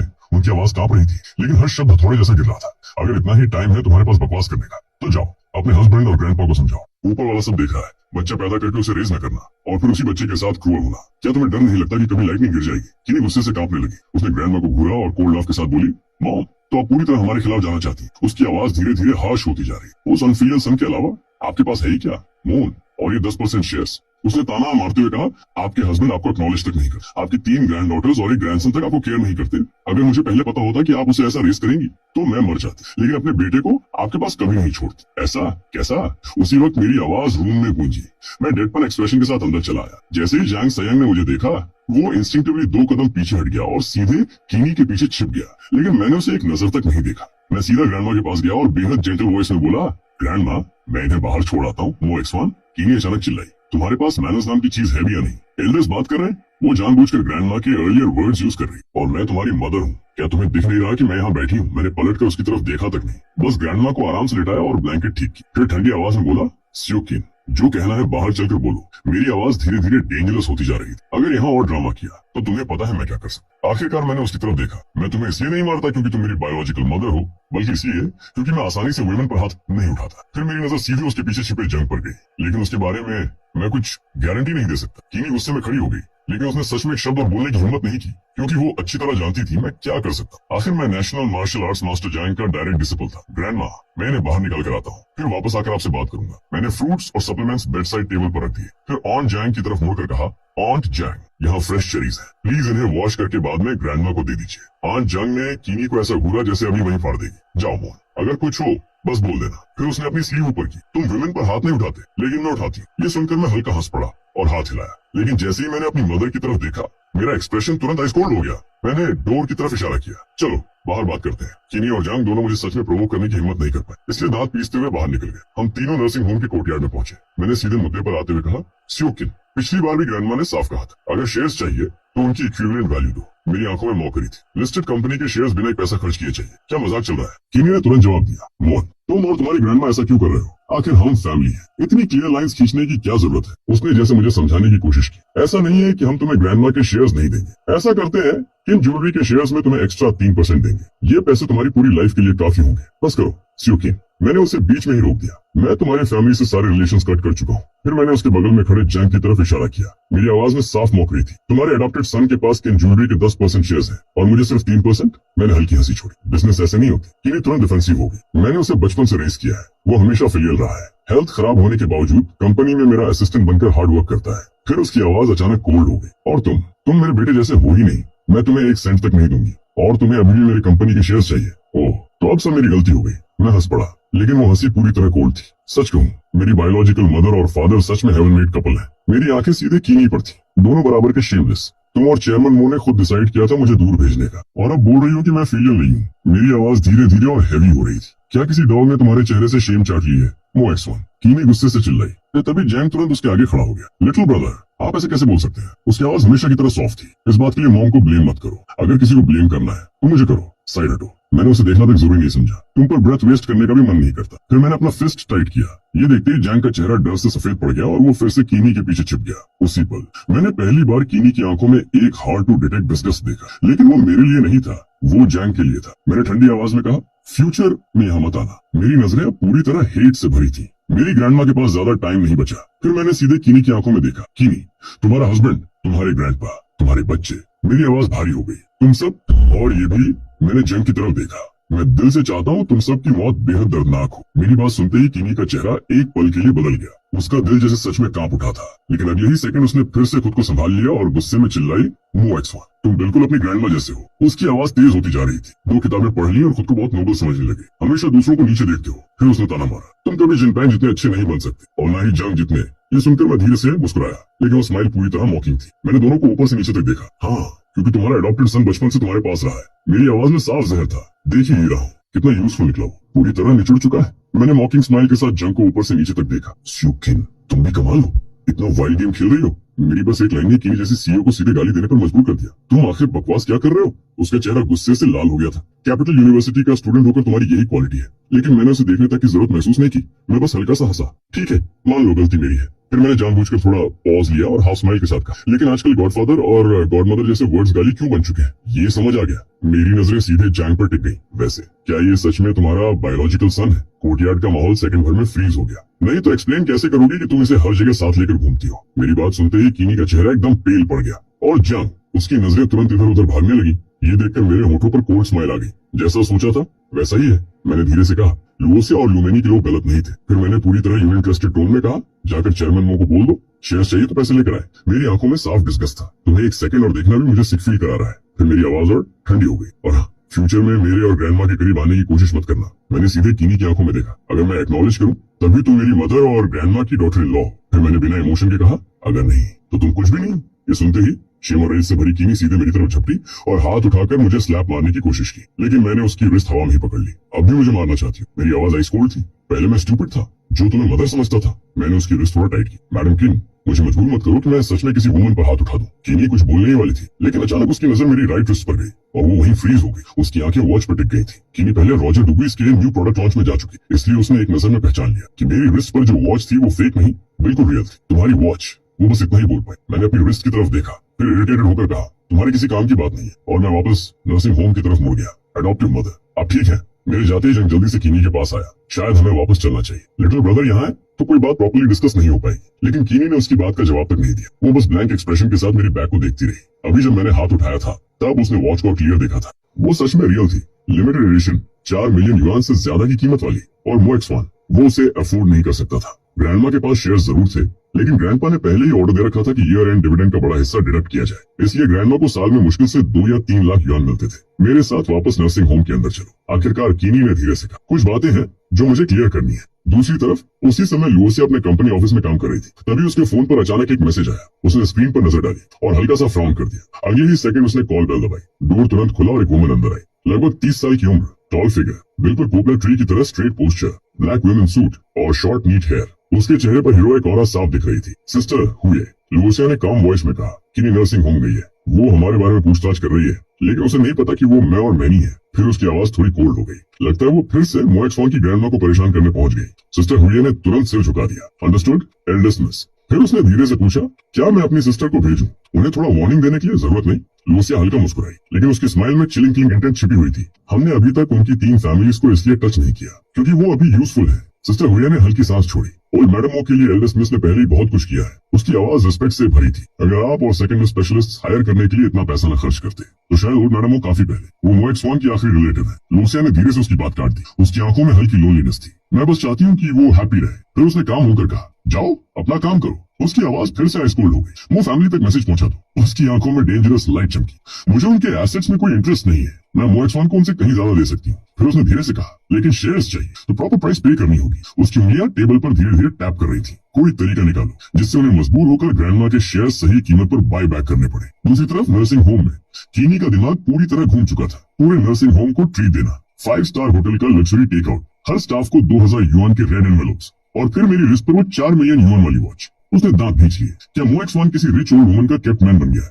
उसके चेहरे पर डिस्गस्ट और रेज मिक्स हो चुके थे। ये रेबेलियस सन। तभी जांग ने धीरे से कहा, मॉम। लेकिन कीनी ने तुरंत उसे घूरा। मैंने क्या कहा था तुम्हें? उसकी आवाज लो लेकिन डेंजरस थी। ये सुनते ही जांग ने जल्दी से अपना टोन बदला। अडॉप्टिव मदर, उसने सॉफ्ट वॉइस में कहा, क्यों ना आप वापस जाकर हस्बैंड को बता दें कि MoX1 सच में किसी रिच वुमन द्वारा केप्ट है। उसकी आंखों में फेक कॉन्सर्न था। अगर ये बात बाहर फैल गई तो फैमिली की रेपुटेशन खराब हो जाएगी। लेकिन कीनी अब भी चुप थी। वो बस उसे लेकर नर्सिंग होम के मेगेट तक चली गई। फिर धीरे से बोली, मुझे पता लगाना होगा कि ये रिबेलियस सन आखिर किस वुमन के साथ है। उसकी आंखें नैरो हो गई। इतना जनरस होने के लिए वो कोई ऑर्डिनरी फैमिली से नहीं हो सकती। फिर उसकी आवाज और हैवी हो गई। अगर उस लड़के ने सच में किसी वेल्दी फैमिली की वुमन को हुक कर लिया। उसने धीरे से जैंग की तरफ देखा, तो तुम्हारा मैटर शायद ज्यादा दिनों तक हाइड नहीं रह पाएगा। जब मैं वापस ग्रैंडमा के रूम में पहुंचा, उन्होंने मुझे चिंता से देखा। मोहन, तुम्हारी उस फूलिश मदर ने तुम्हें परेशान तो नहीं किया? मैंने बैग से एक एप्पल निकाला और फ्रूट नाइफ से उसे पील करने लगा। कुछ नहीं हुआ ग्रैंडमा। मेरी आवाज बिल्कुल काम थी। वो अब मेरी मदर नहीं है। ग्रैंडमा ने हल्की सांस ली। अगर वो शेयर्स चाहते हैं तो दे देना चाइल्ड, उन्होंने कमजोर स्माइल के साथ कहा। आखिर वो तुम्हारे ही हैं। ग्रैंडमा ने मुझे हल्का सा डांटते हुए कहा, तुम्हारे फादर और मो जिनपिंग के हाथों में मो फैमिली वैसे भी खत्म होने वाली है। उनकी आवाज कमजोर थी, लेकिन हर शब्द बेहद क्लियर था। जब तक मेरे अंदर थोड़ी ताकत बाकी है, मैं ये पैसा जल्दी से जल्दी तुम्हारे हाथ में देना चाहती हूँ। उन्होंने मेरी तरफ देखा। चाहे लो फैमिली की उन दोनों लड़कियों के साथ तुम्हारा फ्यूचर बने या ना बने, ये पैसा तुम्हारी पूरी लाइफ के लिए काफी होगा। मैं चुपचाप एप्पल पील करता रहा, क्योंकि सच ये था, मैं खुद भी अच्छी तरह जानता था कि ग्रैंडमा गलत नहीं थी। मैं खुद को सेंट नहीं दिखा रही। ग्रैंडमा हल्का हंस पड़ी। लेकिन मो फैमिली को मैं तुमसे कहीं ज्यादा जानती हूँ। उनकी आंखों में निराशा थी। मो जिनपिंग चाहे जितना पैसा उड़ा दे, किसी को फर्क नहीं पड़ता, लेकिन मेरे ऊपर एक पैसा खर्च करना पड़े तो सबको दर्द होने लगता है। रूम कुछ सेकंड के लिए क्वाइट हो गया। फिर मैंने धीरे से पूछा, ग्रैंडमा, मेरी आवाज हैवी थी, अगर मैं उनसे रिवेंज लूं? मैंने नाइफ रोक दिया। अपने पेरेंट्स, ग्रैंडपा और उन सब से मेरी नजरें नीचे थी। तो क्या आप मुझसे हेट करेंगी? ग्रैंडमा ने तुरंत जवाब नहीं दिया। उन्होंने वो एप्पल भी नहीं लिया जो मैं उन्हें दे रहा था। काफी देर बाद उन्होंने लंबी सांस छोड़ी। मुझे पता है तुम उनसे नफरत करते हो। उनकी आवाज में थकान थी। जब मैं आंखें बंद कर लूंगी, उन्होंने धीरे से कहा, उसके बाद तुम क्या करते हो उसकी मुझे कोई परवाह नहीं होगी। मुझे पहले से पता था ग्रैंडमा यही कहेंगी। आखिर वो आदमी चेयरमैन मो उनका हस्बैंड था। आधी जिंदगी उन्होंने उसके साथ बिताई थी और कभी वो सच में एक दूसरे से प्यार भी करते थे। और फिर उनका वो बेटा जिसे उन्होंने खुद अपने हाथों से रेस किया था। असल में ग्रैंडमा अचानक विंडो की तरफ देखने लगी। उनकी आंखों में पछतावा साफ दिख रहा था। तुम्हारे फादर पहले ऐसे नहीं थे। उनकी आवाज धीमी हो गई। सब उस ब्रिज की वजह से हुआ। मैं थोड़ा चौंका। स्यूकीन? लेकिन ग्रैंडमा ने सिर हिला दिया। नहीं, उन्होंने धीरे से कहा, उसकी फर्स्ट लव। उनकी आंखें धीरे धीरे धुंधली होने लगी। एक डांसर थी, लाई यू जेन। फिर उन्होंने जैसे खुद को रोक लिया। छोड़ो, उन्होंने आंखें बंद कर ली। अब इन बातों का कोई मतलब नहीं। फिर उन्होंने थकी हुई आवाज में कहा, मोहन तुम जाओ, मैं थोड़ी देर सोना चाहती हूँ। ये सुनकर मैंने ज्यादा कुछ नहीं कहा, बस धीरे से ब्लैंकेट ठीक किया और उन्हें अच्छे से रेस्ट करने को कहा। फिर बाहर निकलने से पहले मैंने चुपचाप ऑन जांग को 10,000 युआन ट्रांसफर कर दिए। वो बार बार मना करती रही, लेकिन मैंने फोर्स करके पैसे दे दिए। रूम से बाहर आते ही ऑन जांग ने मेरा हाथ पकड़कर मुझे साइड में खींच लिया। उनकी आवाज धीमी थी। मॉजविन, उनके चेहरे पर चिंता साफ दिख रही थी। ओल्ड मैडम अब पहले से ज्यादा सोने लगी। उनकी आंखें हल्की लाल हो गई और उनकी स्पिरिट भी तेजी से कमजोर हो रही है। फिर उन्होंने मेरी आंखों में देखते हुए कहा, तुम्हें मेंटल प्रिपरेशन कर लेनी चाहिए। मेरा गला थोड़ा भारी हो गया, लेकिन मैंने फिर भी सिर हिलाया। मुझे पता है ऑन जाएंगे। सच तो ये था, ग्रैंडमा पिछले 2 साल सिर्फ इसलिए और जी पाई क्योंकि लूजे और लोमेनी ने स्पेशलिस्ट हायर करने में बेहिसाब पैसा खर्च किया था। उन्होंने सिर्फ डॉक्टर्स पर ही 2-3 मिलियन युआन से ज्यादा खर्च कर दिए थे, बस ग्रैंडमा का टाइम थोड़ा और बढ़ाने के लिए। मैं लगभग हर दूसरे दिन नर्सिंग होम आता था। चाहे कितना भी बिजी रहूं, ग्रैंडमा से मिले बिना नहीं रह पाता था। आंट जेंग को गुड बाय कहने के बाद मैं पार्किंग लॉट की तरफ बढ़ा, लेकिन तभी रास्ते में फिर से कीनी और जेंग सेंग ने मुझे रोक लिया। मैंने इरिटेटेड होकर पूछा, अब क्या है? मेरी आवाज में साफ अनविलिंगनेस थी। जो बोलना था मैं पहले ही क्लियर बोल चुका हूँ। ये सुनते ही कीनी ने स्नीर किया, मोहन तुम्हारे पास स्किल्स तो काफी हैं। उसकी आंखों में मौकरी थी। अब समझ आया तुम इतना एरोगेंट क्यों घूम रहे हो। फिर उसने बेहद डिस्गस्टेड टोन में कहा, कैपिटल यूनिवर्सिटी का स्टूडेंट होकर किसी ओल्ड वुमन द्वारा केप्ट होना। उसने ताना मारा, तुम्हें शेम नहीं आती? ये सुनते ही मुझे समझ आ गया, ये दोनों अभी तक गए नहीं थे। मतलब इन्होंने नर्सिंग होम में लियो से और बाकी लोगों की बातों के बारे में कुछ न कुछ सुन लिया था। मैं हल्का हंसा। क्या तुम्हें लगता है दुनिया में हर कोई तुम्हारी तरह है? फिर मैंने सीधे जंग की तरफ देखा। जरा साइड वाले इंसान को देखो। मेरी आवाज में जहरीला मौकरी था। बॉडी पूरी तरह हॉलो हो चुकी है उसकी। मैंने कोल्ड स्माइल के साथ कहा, थोड़ा केयरफुल रहना, कहीं एक दिन बेड पर ही ना मर जाए। तुम? कीनी गुस्से से कांप गई। ये तुम मैं उसे बीच में ही काटते हुए बोला, तुम मैं छोड़ो ये सब। फिर मैंने सीधा पूछा, अगर तुम उसे हर जगह साथ लेकर घूम सकती हो? मेरी नजरें जांग पर टिक गई। तो मुझे तुम्हें एक्सप्लेन क्यों करना चाहिए कि मेरी लाइफ में क्या चल रहा है? मेरी एक लाइन ने कीनी खुद लगभग चोक कर दिया और मैंने उसे साइड में हटाया और सीधे पार्किंग लॉट की तरफ बढ़ गया। पीछे से कीनी गुस्से में चिल्लाई, ये रिबेलियस सन। वो अपने सीने पर हाथ रखकर खुद को काम करने की कोशिश कर रही थी। फिर उसने जांग को घूरा, तुम बस खड़े होकर उसे मुझे प्रोवोक करते देखते रहोगे। जांग का चेहरा डर से सफेद था। एडॉप्टिव मदर, मैं उसकी आवाज कांप रही थी। वो अभी भी मो फैमिली वाले इंसिडेंट को नहीं भूला था। उसकी फिजिकल कंडीशन इतनी खराब थी कि शायद मैं किक में उसे आईसीयू पहुंचा सकता था। कीनी ने आखिरकार इरिटेटेड होकर लंबी सांस ली। छोड़ो, उसने थके हुए अंदाज में कहा, तुम्हारी इस बॉडी के साथ। लेकिन वो अपनी बात पूरी भी नहीं कर पाई थी कि तभी एक लिमिटेड एडिशन मेबक आकर उनके सामने रुकी। कार विंडो धीरे धीरे नीचे आई और मैंने अंदर बैठे बैठे ही उन्हें सार्केस्टिक स्माइल दी। स्योकिन, मैंने काम टोन में कहा, तुम्हारे पास स्मोकिंग है ना? दोनों कुछ सेकंड तक बिल्कुल फ्रोजन रह गए। 4 मिलियन युआन वाली knights of the round table watch, limited edition Maybach. आखिर वो वुमन मोन को कितना पसंद करती थी। जांग ने मुझे वेनमस लुक दिया, लेकिन अगले ही पल डर कर सिर नीचे कर ली। शायद उसे डर था कि अगर मेरी नजर उससे मिली तो मैं सच में वहीं उसे मार दूं। कैपिटल यूनिवर्सिटी पहुंचने के बाद मैंने कार पार्क की, तभी फोन पर वीडियो कॉल आ गई। कॉलर आईडी पर लिखा था लिटिल सिस्टर लू। लेकिन यूजुअली जब सिस्टर्स वीडियो कॉल करती थी तो इसका मतलब साफ हो, किड्स ने डिमांड की। और सच में जैसे ही मैंने कॉल पिक की, दो छवि लिटिल फेसेस पूरी स्क्रीन पर छा गए। पीछे लुमैनी खड़ी मुस्कुरा रही थी। Daddy daddy. दोनों बच्चों की एक्साइटेड आवाज सुनते ही अभी कीनी से मिलकर जो इरिटेशन हुई थी वो पल भर में गायब हो। मैं तुरंत सॉफ्ट हो गया। गुड गर्ल्स, मैंने स्माइल करते हुए कहा। डैडी को आज आफ्टरनून में थोड़ा वर्क है। फिर मैंने जेंटल वॉइस में कहा, लेकिन डैडी जल्दी वापस आ जाएगा, ओके? दोनों बच्चियां खुश होकर सिर हिलाने लगी। मैंने फोन में झांक कर पूछा, मिनी तुम घर पर हो? नोप। लुमैनी हंस पड़ी। किड्स अभी ऑफिस में है। फिर उसने फोन घुमाकर मुझे दिखाया। सच में वो उसका ऑफिस था। बिग सिस्टर ने आज प्राइवेट किचन बुक किया है। उसकी आवाज प्लेफुल हो गई। डिनर बाहर करेंगे। फिर उसने विंक किया। ब्रो, वर्क खत्म होते ही हमें पिक करने आ जाना, ठीक है? मैं हंस पड़ा। समझ गया। कुछ देर और अपनी दोनों डॉटर्स को कोक्स करने के बाद मैंने कॉल एंड कर दी और कार से बाहर निकल गया। लेकिन मैंने मुश्किल से कुछ कदम ही लिए होंगे कि पीछे से एक मॉकिंग वॉइस सुनाई दी। योर ब्रदर पैंग। उस आवाज में साफ ताना था, तुम्हारा लिटिल ब्रदर तो बड़ा कमाल निकला। मेरी आंखों की वार्मथ पल भर में गायब हो। मैंने धीरे से मुड़कर देखा। सामने मो जिनपिंग खड़ा था और उसके साथ एक फैट गाय भी था। उसकी सबसे बड़ी गलती ये थी कि उसने मुझे पूरी तरह कॉर्नर्ड समझ लिया था। कैपिटल यूनिवर्सिटी के पार्किंग एरिया में खड़े होकर मो जिनपिंग ने मेरी तरफ मॉकिंग स्माइल फेंकी। उसके साथ खड़ा चेंग जिहाओ भी हंस रहा था। उसकी आवाज में वही पुरानी चीप मौकरी थी। भाई बैंग। उसने जानबूझकर जोर से कहा, तुम्हारे लिटिल ब्रदर का फेस आखिर किसी काम तो आया। उसकी नजर मेरी नेबक पर गई। कौन सी शुगर मम्मी को हुक कर लिया इसने? ये सुनकर मुझे बिल्कुल भी सरप्राइज नहीं हुआ। आखिर ये मो जिनपिंग का पुराना ट्रिक था। जैसे ही मुंह खोलता, सबसे पहले मुझे फ्रेम करने की कोशिश करता। मैंने उनकी तरफ देखना तक जरूरी नहीं समझा। मैं सीधा आगे बढ़ने लगा। लेकिन तभी मो जिनपिंग ने रास्ता रोक लिया। उसने अपनी फीमेल सेक्रेटरी की तरफ हाथ बढ़ाया। सेक्रेटरी तुरंत समझ गई और एक गोल्ड प्लेटेड इन्विटेशन कार्ड उसके हाथ में रख दिया। मो जिनपिंग मीनिंगफुल स्माइल के साथ बोला, मेरी और यान रैन की एंगेजमेंट पार्टी है। फिर उसने ताना मारा, छोटे भाई होकर तुम इतने डिसरिस्पेक्टफुल तो नहीं बनोगे कि आने की तकलीफ भी ना करो, राइट? मैंने अपने ब्लैक रिम ग्लासेस को हल्का सा ऊपर पुश किया। फिर बेहद काम वॉइस में कहा, सच बोलूं, मैं तुम्हें रिस्पेक्ट देना ही नहीं चाहता। मेरी बात सुनते ही उसके चेहरे की स्माइल हल्की स्टिफ हो गई। उसके बगल में उसकी फीमेल सेक्रेटरी खड़ी थी और दूसरी तरफ चेंग जिहाओ, वही फैट गाय जिसे कभी हाई स्कूल में सब बुली करते थे और जिसे प्रोटेक्ट करने वाला इंसान मैं था। लेकिन बाद में उसने भी सुयन रन की तरह मुझे बिट्रे कर दिया। उसी वक्त मो जिनपिंग की नजर फिर से मेरी लिमिटेड एडिशन नेबक पर। उसकी आंखों में ग्रीड साफ चमक रही थी। फिर वो स्नीर करते हुए बोला, नॉट बैड मोन। उसकी आवाज जहरीली थी। जिन फ्रेंड्स को मैं ट्रैश समझकर फेंक दूं, उन्हें तुम ट्रेजर की तरह संभालते हो। फिर उसने हंसते हुए कहा, और जिस गर्लफ्रेंड को मैं नहीं चाहता था, उससे शादी करने के लिए तुम इतने एक्साइटेड हो। उसकी आंखों में प्योर कॉन्टेम्प्ट था। तुम सेकंड हैंड यूजर हो या प्रोफेशनल स्क्रैप कलेक्टर?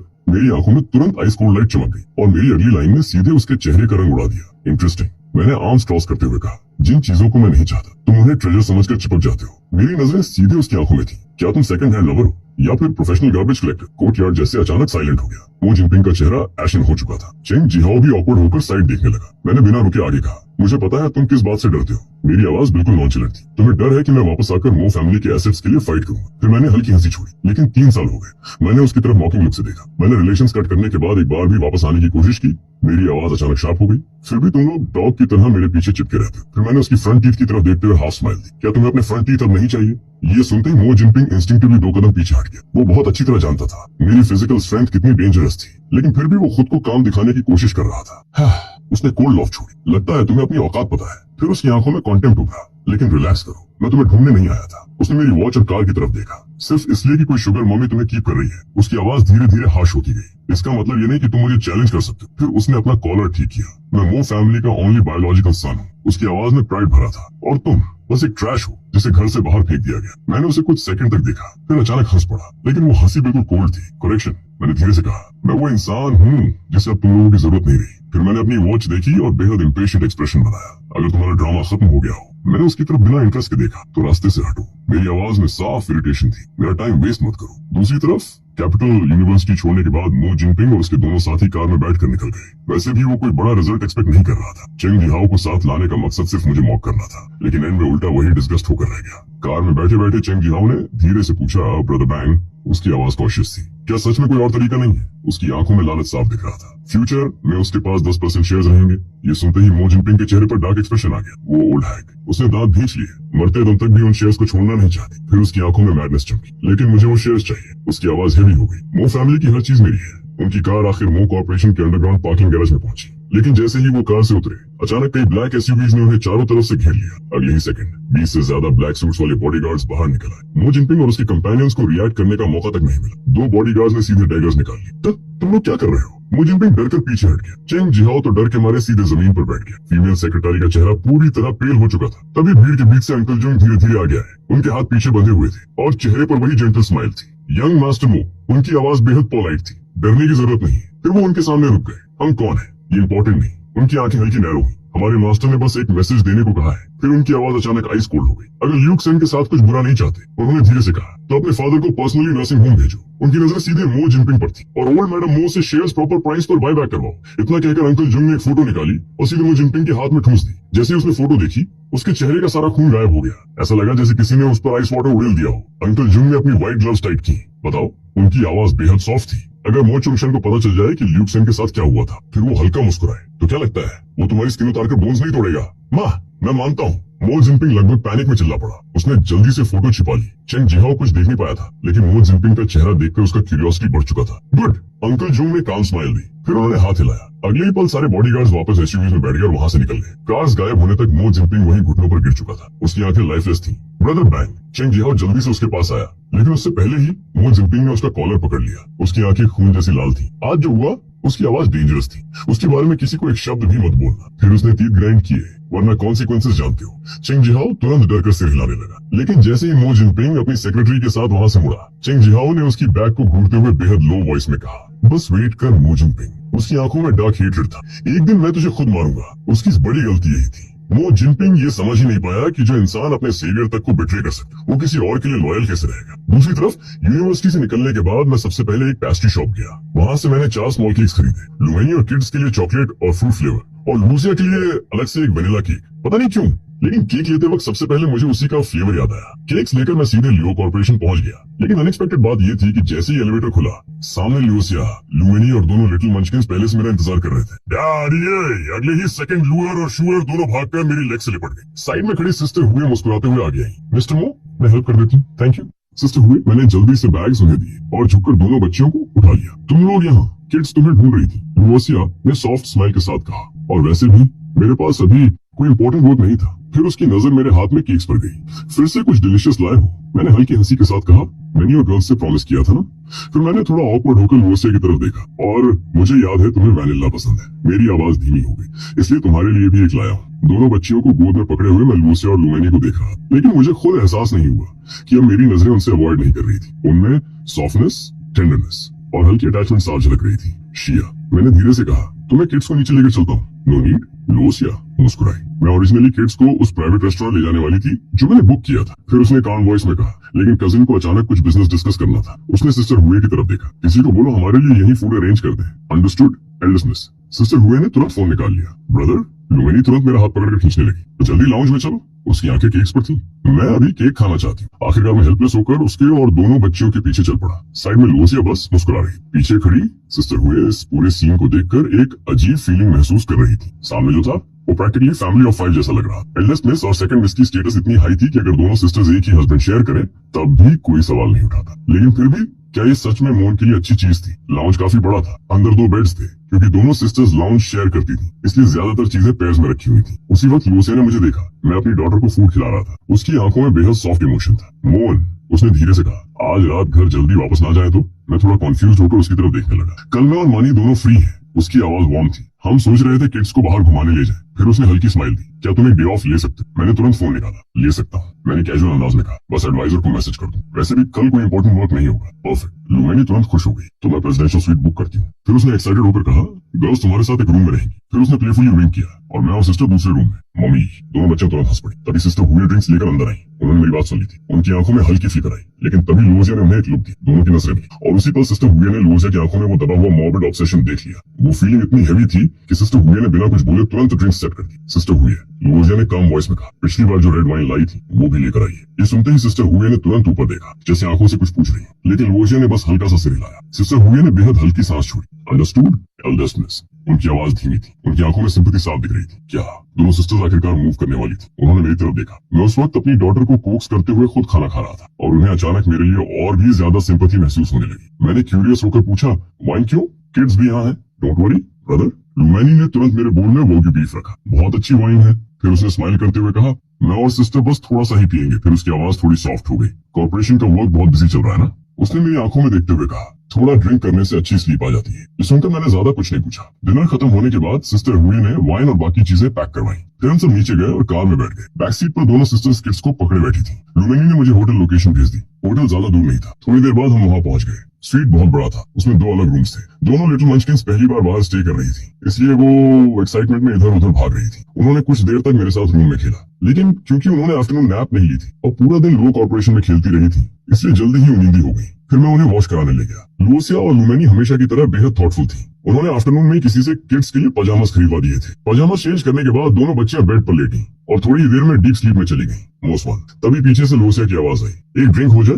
मैंने मुड़कर देखा। वो हाथ में रेड वाइन लेकर खड़ी थी। उसकी आंखों में बेहद जेंटल स्माइल थी। तुम्हारे कार्ड में पैसे ट्रांसफर हो गए। उसकी आवाज सॉफ्ट थी। कांग्रेचुलेशंस। मैं थोड़ा एम्बैरस हो गया। नहीं, मैं बस लकी था। सच तो ये था कि मेरी सक्सेस में लुसिया और लुमैनी की हेल्प बहुत बड़ी थी। लेकिन लुसिया मुस्कुराई। लक हमेशा प्रिपेयर्ड पीपल का साथ देती है। फिर उसने ग्लास मेरी तरफ बढ़ाया। इसे सेलिब्रेशन ड्रिंक समझ लो। मैंने ज्यादा कुछ सोचे बिना पूरा ग्लास एक ही बार में पी लिया। लेकिन जैसे ही वाइन गले से नीचे गई, मुझे कुछ वियर्ड सा महसूस हुआ। टेस्ट हल्का बिटर था। इधर आओ, लुसिया ने काम वॉइस में कहा। मैं और मनी तुमसे कुछ बात करना चाहते हैं। मुझे बिल्कुल भी सस्पिशन नहीं हुआ। मैं सीधा उनके रूम की तरफ चल पड़ा। लेकिन जैसे ही अंदर एंटर किया, अचानक मेरा सिर घूमने लगा। मेरी विजन हल्की ब्लर हो गई। ब्रदर, लुमैनी तुरंत भागकर मेरे पास आई और मुझे संभाल लिया। उसकी आवाज में फेक कॉन्सर्न था। सिर्फ एक ग्लास में इतनी डिजी फीलिंग। मैं ठीक हूँ। मैंने कुछ बोलने की कोशिश की, लेकिन उससे पहले ही मेरा पूरा शरीर अचानक उसके ऊपर गिर पड़ा। लुमैनी, मेरा लगभग 1.9 मीटर लंबा बॉडी पूरा का पूरा उस पर दब गया था। अगर लुया साथ में हेल्प ना करती तो शायद लुमांगी अकेले मुझे संभाल ही नहीं पाती।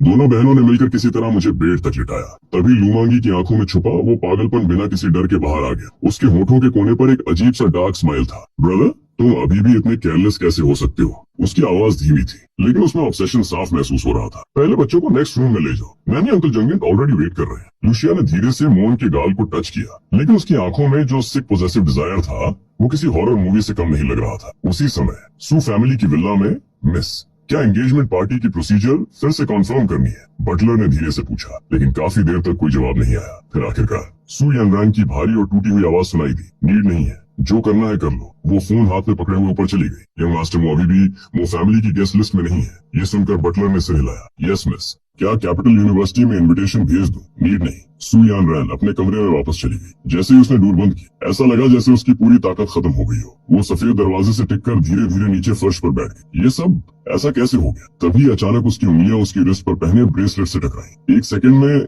उसकी बुझी हुई आंखों में फिर से हल्की सी उम्मीद चमक उठी। वो मेरा वेट जरूर करेगा। सू यंगरान जल्दी से उठ खड़ी हुई। मोसवान ऐसा इंसान नहीं है।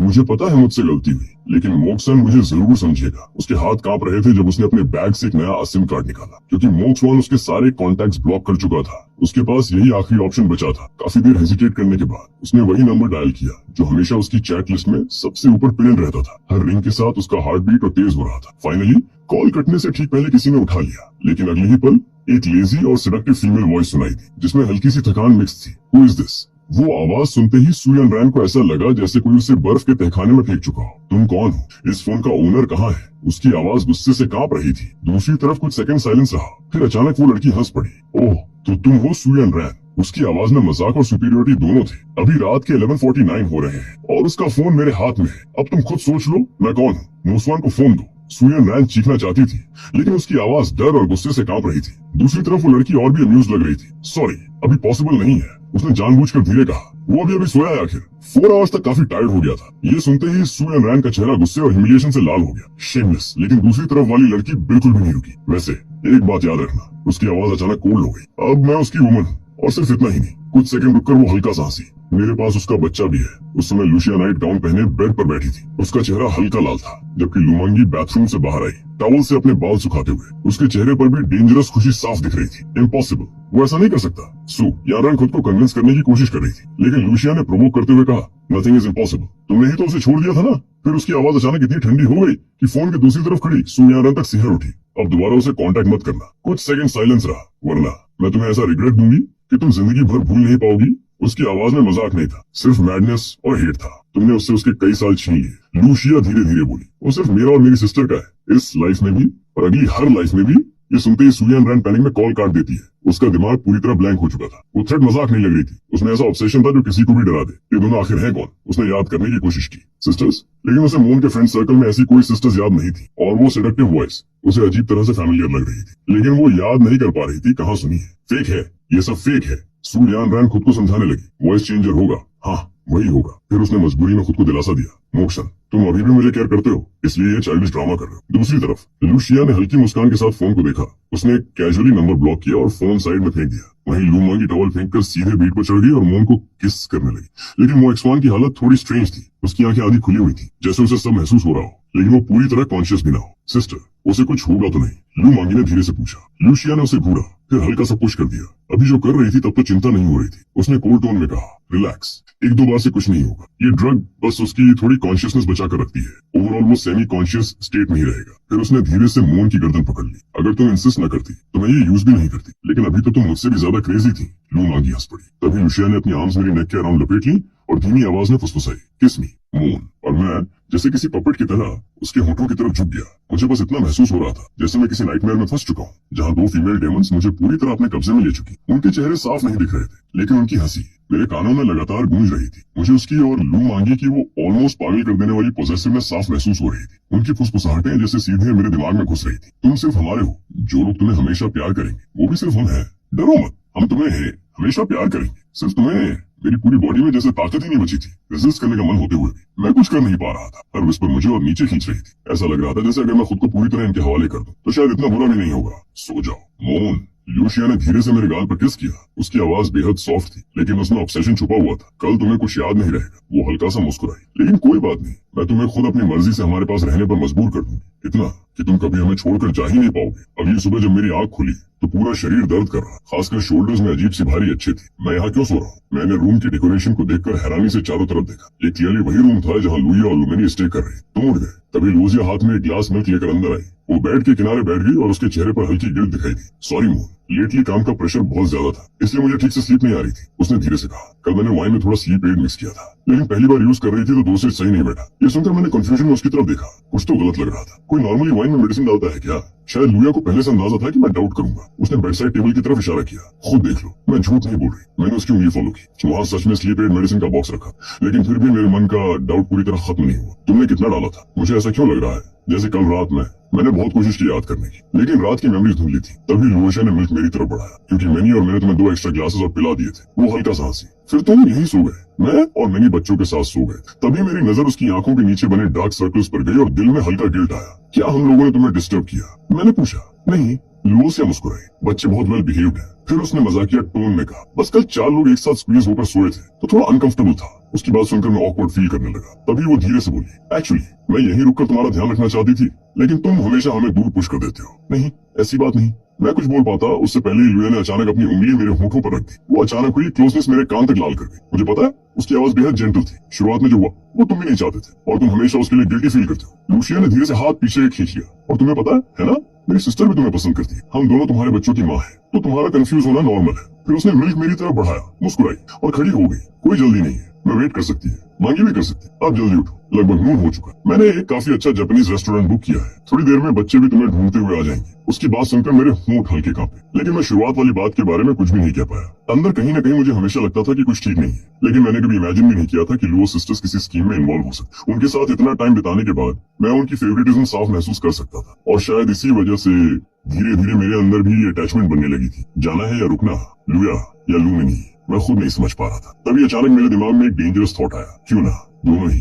दोनों अगले ही सेकंड मैंने खुद को अंदर ही अंदर गाली दी। मैं खुद को समझ क्या रहा हूँ, मैं तो उनमें से एक के भी लायक नहीं, और यहाँ दोनों सिस्टर्स के साथ रहने की फैंटेसी कर रहा हूँ। मैंने तुरंत वो अनरियलिस्टिक थॉट्स दिमाग से निकाल दी। उसके बाद मैं दोनों सिस्टर्स के साथ जापानीज रेस्टोरेंट चला गया। ब्रदर, रिमेम्बर लास्ट टाइम जब हम जापानीज फूड खाने आए थे, तब तुम्हें क्राउन मेलन सबसे ज्यादा पसंद आया था ना? लुमेनी मुस्कुराते हुए मेरे प्लेट में वॉगी बीफ रखने लगी। मैंने स्पेशली यहाँ रिजर्वेशन कराया है, यहाँ सब कुछ सुपर फ्रेश मिलता है। उसकी बात सुनकर मैंने सिर नीचे कर लिया और चुपचाप खाने लगा। ऊपर देखने की हिम्मत ही नहीं हो रही थी। तभी लुइया ने क्यूरियोसिटी से अपने फादर को देखा। डैडी, आपका फेस इतना रेड क्यों है? थोड़ा गर्म लग रहा है, मैं ऑकवर्ड होकर बोला, लेकिन असली वजह कुछ और थी। मुझे साफ महसूस हो रहा था कि टेबल के नीचे दोपहर मेरी लेग को धीरे धीरे रब कर रहे थे। मैंने ऊपर देखा, लूशिया और लू मांगशी दोनों सिर्फ मुस्कुराते हुए मुझे देख रही थी। जल्दी खाओ, मैंने सिर नीचे करते हुए धीमी आवाज में कहा। प्लीज, ये सब बंद करोगी? लुइया ने बस शोल्डर्स उचकाए। वो हाथ पर चिन टिकाकर मुझे देखती रही, लेकिन बात वेटर से की, डिजर्ट लेकर आओ। फिर उसने कैजुअली मेरी तरफ देखा। बाय द वे मोन, क्या तुम मेरे साथ फ्रंट डेस्क तक चलोगे? सिस्टर मैं भी जा रही हूँ। लू मांगी तुरंत बोल उठी, लेकिन लूसिया ने उसे एक शार्प ग्लेयर दिया। और बच्चों को कौन देखेगा? ये सुनते ही चाहे लू मांगी अंदर से कितना भी अपसेट हो, वो चुप हो गई। उसकी मेरे लिए ऑब्सेशन रियल थी, लेकिन अपनी सिस्टर से दबना भी उतना ही रियल था। मुझे समझ नहीं आया क्यों, लेकिन मैं लुया के पीछे प्राइवेट रूम से बाहर आ गया। हम फ्रंट डेस्क क्यों जा रहे हैं? मैंने पूछा। ओह, यहाँ का सेकी काफी अच्छा है, लूशिया ने कैजुअली कहा। मैं कुछ बॉटल्स लेना चाहती हूँ, तुम हेल्प कर देना कैरी करने में। लेकिन हम जाते वक्त भी तो मैं अपनी बात पूरी कर पाता, उससे पहले ही लूशिया ने अचानक मेरा हाथ पकड़ लिया और मुझे पास वाले एम्प्टी प्राइवेट रूम में खींच लिया। अगले ही पल उसने मेरी कॉलर पकड़कर मुझे नीचे खींचा और सीधे मेरे होठों पर किस कर दिया। मुझे पकड़ो। उसकी आवाज में डिजायर था, सॉफ्टनेस थी और साथ ही ऐसा मैडनेस भी जिसे कंट्रोल करना शायद उसके बस में नहीं था। और सबसे शॉकिंग बात, मैंने सचमुच अपनी आर्म्स में पकड़ लिया। मुझे खुद नहीं पता मैं ऐसा क्यों कर रहा था, लेकिन मेरी बाहों में आते ही लूसिया और ज्यादा खुश लगने लगी। उसने अपनी आर्म्स मेरी नेक के अराउंड कसकर लपेट ली और किस को डीप कर दिया। मुझे ऐसा लग रहा था जैसे मेरी सांसें धीरे धीरे मुझसे छीनी जा रही हूँ। मुझे सिर्फ लुया के परफ्यूम की हल्की स्वीट खुशबू महसूस हो रही थी। मेरा दिमाग पूरी तरह ब्लैंक हो चुका था। सॉरी मोन, लूसिया की आवाज बेहद सॉफ्ट थी। लेकिन मैं तुम्हें पसंद करती हूँ। किस धीरे धीरे खत्म हुआ। उसकी आंखें हल्की धुंधली थी, जैसे वो खुद भी अपनी फीलिंग्स में डूब चुकी, लेकिन मेरी हालत बिल्कुल फ्रीज जैसी थी। और फिर जब मैंने उसके मुंह से ये सुना कि वो मुझे पसंद करती, पता नहीं क्यों मैंने खुद आगे बढ़कर उसे फिर किस कर लिया। धीरे धीरे हम दोनों वॉल के सहारे नीचे स्लाइड हो गए। उस पर मुझे पहली बार समझ आया कि बाहर से हमेशा कोल्ड, एलिगेंट और मैच्योर दिखने वाली लूशिया अंदर से कितनी डेंजरसली ऑब्सेस्ड हो सकती। उसने मेरा सिर दोनों हाथों से ऐसे पकड़ रखा था जैसे वो मुझे अपनी हड्डियों में समा लेना चाहती, जैसे वो मुझे पूरी तरह अपना बना लेना चाहती। आई लव यू मोन, लूशिया मेरी ईयर के पास हल्का हांफते हुए फुसफुसाई। मुझे छोड़कर मत जाना, कभी भी मत। शिया, मैं कुछ बोल पाता उससे पहले ही उसने फिर से मुझे किस कर लिया। इस बार मेरे होठों पर हल्का मेटालिक टेस्ट आया, शायद किसी का लिप कट गया था। लेकिन लूशिया को जैसे फर्क ही नहीं पड़ा। उस समय उसके लिए दुनिया में सिर्फ एक चीज मैटर कर रही थी और वो था उसके सामने खड़ा आदमी। काफी देर बाद जाकर लूशिया आखिरकार मुझसे थोड़ा दूर हुई। उसने मेरी लाल और लिपस्टिक से स्मज हुई लिप्स को हल्के से छुआ, फिर धीमी मुस्कान दी। फाइनली तुमने खुद मुझे होल्ड किया। उसकी आवाज में खुशी थी, ऑलमोस्ट राहत जैसी। लेकिन मैं बस ब्लैंक एक्सप्रेशन के साथ उसे देखता रह गया। क्यों? मैंने धीमी आवाज में पूछा। मैं तुम्हारे लायक नहीं हूँ? लूसिया ने बिना हेसिटेट किए मेरा सिर अपनी चेस्ट से लगा लिया। अगर मैं कह रही हूँ कि तुम वर्दी हो। उसकी आवाज बेहद जेंटल थी। तो तुम हो। इन सब चीजों के बारे में सोचना बंद करो। उसने धीरे से मेरे बालों में हाथ फेरा। बस इतना याद रखो, तुम बच्चों के फादर हो और हमारे आदमी हो। बस वही काफी। अचानक मुझे जैसे होश आया। मैंने खुद को छुड़ाने की कोशिश की, लेकिन लुया शायद पहले से रेडी थी। उसने मुझे और कसकर पकड़ लिया। मत सोचो इतना। उसकी आवाज ऑलमोस्ट हाइप्नोटिक लग रही थी। क्या अभी सब अच्छा नहीं लग रहा? उसने मेरा चेहरा अपनी चेस्ट में दबा लिया। मुंह वॉक्शुआ नहीं, ओवरथिंक मत करो। तुम्हें बस हमारे साथ रहना है, बस। मैं सच में सांस लेने में दिक्कत होने लगी। मैं सफोकेट हो रहा हूँ। ये सुनते ही लूसिया ने जल्दी से मुझे छोड़ा। मैंने मुश्किल से कुछ ब्रेथ्स ली ही थी कि वो जैसे खुद को रोक नहीं पाई और फिर से किस करने लगी। तभी अचानक मेरा फोन बज उठा। लुया ने किस करते हुए ही फोन निकाल लिया। स्क्रीन पर फिर से एक अननोन नंबर था। शिया, मुझे कॉल उठाना है, मैंने मुश्किल से कहा, लेकिन उसने बिल्कुल मौका नहीं दिया। वो मुझे किस करती रही और साथ में उसने कॉल रिसीव करके स्पीकर पर डाल दी। मोक्सवान, मैं हूँ। दूसरी तरफ से सुयान रैन की थकी हुई आवाज आई। काफी टाइम हो गया, क्या हम मिल सकते हैं? उसकी आवाज सुनते ही मैं शॉक हो गया, लेकिन उससे पहले कि मैं कुछ बोलता, लुया ने सीधे जवाब दे दिया। वो भी मुझे किस कर रहा है। उसकी आवाज काम थी, लेकिन उसमें साफ प्रोवोकेशन था। मिस सू, मैंने कल क्या कहा था, भूल गए क्या? दूसरी तरफ सुयान रैन की आवाज अचानक शार्प हो गई। फिर तुम। उसकी आवाज कई ऑक्टेव्स ऊपर चली गई। तुम आखिर हो कौन? मोक्शन को फोन दो। मैं कुछ बोलने ही वाला था, लेकिन लूसिया ने इस बार और ज्यादा इंटेंस तरीके से किस कर लिया, जैसे जानबूझकर, जैसे वो चाहती हो दूसरी तरफ वाली हर चीज सुन सके। काफी देर बाद किस खत्म हुआ। तभी लुया ने देखा कि कॉल कट चुकी। वो हल्का मुस्कुराई, फिर फोन मेरे चीक से लगाकर बोली, क्या हुआ? उसकी आंखें सीधी मेरी आंखों में थीं। उसके पास वापस जाना चाहते। मैंने तुरंत सिर हिला दिया। नहीं, मैं बस ये जानना चाहता था कि उसने कांटेक्ट क्यों किया। तुम्हें जानने की परमिशन नहीं है, लूसिया ने बिना हेजिटेट किए कहा। अब से तुम्हें सिर्फ मेरे और मेरी सिस्टर के बारे में क्यूरियस होने की इजाजत है। उसने अपने होंठ हल्के से लिक किए, जैसे अभी भी सेटिस्फाइड ना हो। चलो, बाकी सगे बाद में खरीद लेंगे। तो मतलब वो सिर्फ ये सब करने के लिए बाहर आई थी। मैंने अंदर ही अंदर साई किया और फिर चुपचाप उसके पीछे रूम से बाहर निकल आया। लेकिन बाहर आते ही हम सीधे लुमिनी से टकरा गए। उसकी नजर सबसे पहले मेरे रेड लिप्स पर गई, फिर अपनी सिस्टर पर। अगले सेकंड उसका एक्सप्रेशन डार्क हो गया। ये देखकर लूसिया जानबूझकर मुस्कुराई। क्या हुआ लिटिल सिस्टर, इतना गुस्सा क्यों हो रही हो? लुमिनी ने उसे शार्प ग्लेयर दिया, फिर बिना कुछ बोले मेरा हाथ पकड़कर दूसरी तरफ ले गई। वहीं लूसिया बस कामली अपने कपड़े ठीक करती हुई मुस्कुराई और वापस प्राइवेट रूम में चली गई। ब्रदर, कुछ देर बाद फेमिलियर वॉल, फेमिलियर रूम। लेकिन इस बार मेरी लैप पर बैठी हुई लड़की लू मांगी थी, और अगर लूसिया ऑब्सेस्ड थी तो लुमिनी उससे भी ज्यादा डेंजरस थी। वो किसी हंग्री बीस्ट की तरह मेरे चेहरे और लिप्स पर बार बार केसेस कर रही थी। और सबसे डराने वाली बात, मैं रेजिस्ट नहीं कर रहा था। लूसिया के साथ भी नहीं किया और अब लुमिनी के साथ भी नहीं। अंदर कहीं मुझे महसूस हो रहा था कि ये सही नहीं है, लेकिन जैसे दिमाग में कोई लगातार विस्पर कर रहा था, इनके साथ चले जाओ, ये दोनों तुमसे सबसे ज्यादा प्यार करते, इनकी क्लोजनेस को रिजेक्ट मत करो। ब्रदर, लुमेनी की आवाज ऑलमोस्ट टूट रही थी। तुम सच में मेरी मौत बन जाओगे। उसका मिस्ट्रियस हाथ धीरे से मेरी शर्ट के अंदर चला गया। मेरी पूरी बॉडी इनवॉलंटरी स्टिफ हो गई। तभी फोन फिर से बजा, फिर वही सू यान। लेकिन इस बार जैसे ही मैंने फोन निकाला, लुमानी ने तुरंत छीन लिया और कॉल उठा ली। मोहन, इस बार तुम हो। दूसरी तरफ से सू यान रैन की कमजोर आवाज आई, नॉट एग्जैक्टली। लुमानी हल्का हंस पड़ी। उसकी स्माइल प्लेफुल थी, लेकिन आंखों में डेंजरस लाइट चमक रही थी। उप्स, गलती से बोल दिया, लेकिन अब फर्क भी क्या पड़ता है? क्या तुम सच में और सुनना चाहती हो? और बिना जवाब का इंतजार किए उसने सीधे फोन काट दिया। फिर मॉकिंग स्माइल के साथ मेरी तरफ देखा। ब्रदर, क्या हम दोनों तुम्हारे लिए इनफ नहीं है? मैंने अभी कुछ कहा भी नहीं। मैंने हेल्पलेस होकर कहा, मंगी, मेरे लिप्स सच में खराब हो जाएंगे। लेकिन लुमेनी ने मेरी बात बिल्कुल इग्नोर कर दी। वो फिर से उसी डोमिनेटिंग तरीके से मुझे किस करने लगी जैसे लोसिया करती थी। उसी समय दूसरी तरफ सू यान रैन अपनी कंपनी में बैठी थी। उसके हाथ से फोन धीरे धीरे नीचे गिर गया। उन दोनों लड़कियों की आवाजें लगभग उसकी उम्र की लग रही थी। उसने नया खरीदा वो फोन भी गुस्से में दूर फेंक दिया, लेकिन उसके अंदर सिर्फ सैडनेस नहीं थी, ह्यूमिलिएशन भी था। मोहन, वो डेस्क पर झुक गई। उसकी आवाज दब चुकी थी। क्या मुझे पनिश करने के लिए तुम्हें इतना नीचे गिरना पड़ा? और फिर आखिरकार उसने खुद को रोकना छोड़ दिया और धीमे दबे हुए सॉफ्ट कमरे में गूंजने लगे। काफी देर तक रोने के बाद सू यान रैन अचानक खड़ी हो गई। उसने जल्दी जल्दी अपने चेहरे के टीयर साफ किए। उसकी आंखें लाल हो चुकी थी, लेकिन उनमें फिर से वही स्टबर्ननेस लौट आई थी। मोहन, तुम मेरे हो, उसने धीरे से खुद से कहा। मैं इतनी आसानी से गिव अप नहीं करूंगी। दूसरी तरफ मैं अपने लिप्स को हल्के से रब कर रहा था। लगातार किसेस की वजह से वो पूरी तरह रेड और नम हो चुके थे, लेकिन मेरे दिमाग में कुछ और चल रहा था। मुझे लगातार महसूस हो रहा था कि कुछ ठीक नहीं है। अब मैं लुओसिया और लू मानी की जरूरत से ज्यादा इंटीमेट रिक्वेस्ट को रिफ्यूज ही नहीं कर पा रहा था, और यही चीज मुझे अंदर से अनकंफर्टेबल कर रही थी। उससे भी ज्यादा डराने वाली बात ये थी कि मैं धीरे धीरे उन दोनों पर इमोशनली डिपेंडेंट होता जा रहा था, जैसे उनसे दूर रहने का थॉट भी मुश्किल लगने लगा हो। और आज जो कुछ हुआ, उसने मेरे अंदर दबे हुए कुछ इमोशंस को पूरी तरह बाहर निकालना शुरू कर दिया था। क्या हुआ? लुओसिया ने मुझे खोया हुआ देखकर धीरे से मेरा हाथ पकड़ लिया। उसकी आवाज हमेशा की तरह काम और सॉफ्ट थी। मैं तुरंत रियलिटी में वापस आया और शर्माते हुए अपना हाथ छुड़ाने की कोशिश की, लेकिन लुओसिया ने उसे और कसकर पकड़ लिया। फिर हल्का मुस्कुराकर बोली, रिफ्यूज मत करो मॉक्सन। उसकी आवाज सुनकर मैंने धीरे से सही किया और आखिरकार हाथ खींचना बंद कर। तभी अचानक लुओसिया के फोन पर एक मैसेज आया, सू यान रैन नर्सिंग होम पहुंच चुकी। ये पढ़ते ही लुओसिया की आंखें एक सेकंड के लिए डार्क और अनरीडेबल हो गई, लेकिन अगले ही पल उसने फेंट स्माइल दी और फोन वापस रख दी। कार में बैठते ही लुओसिया अचानक बोली, वैसे ग्रैंडमा से मिलने चले? Can we?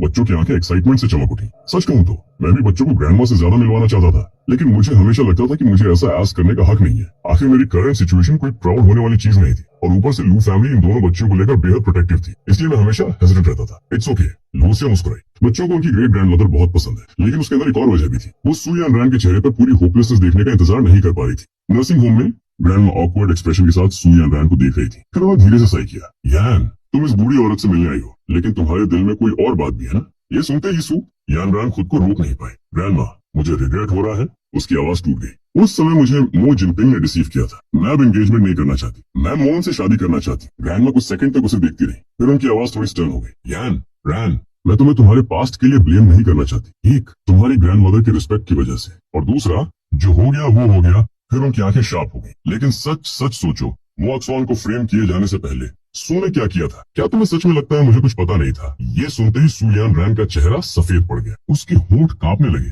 लेकिन वो कुछ बोल नहीं पाई। ग्रैंडमा की आवाज भारी हो गई। तुम और मोहन पहली बार मिले थे जब तुम दोनों 15 के थे। उस समय एक्सीडेंट के बाद मोहन अपनी कुछ मेमोरीज खो चुका था।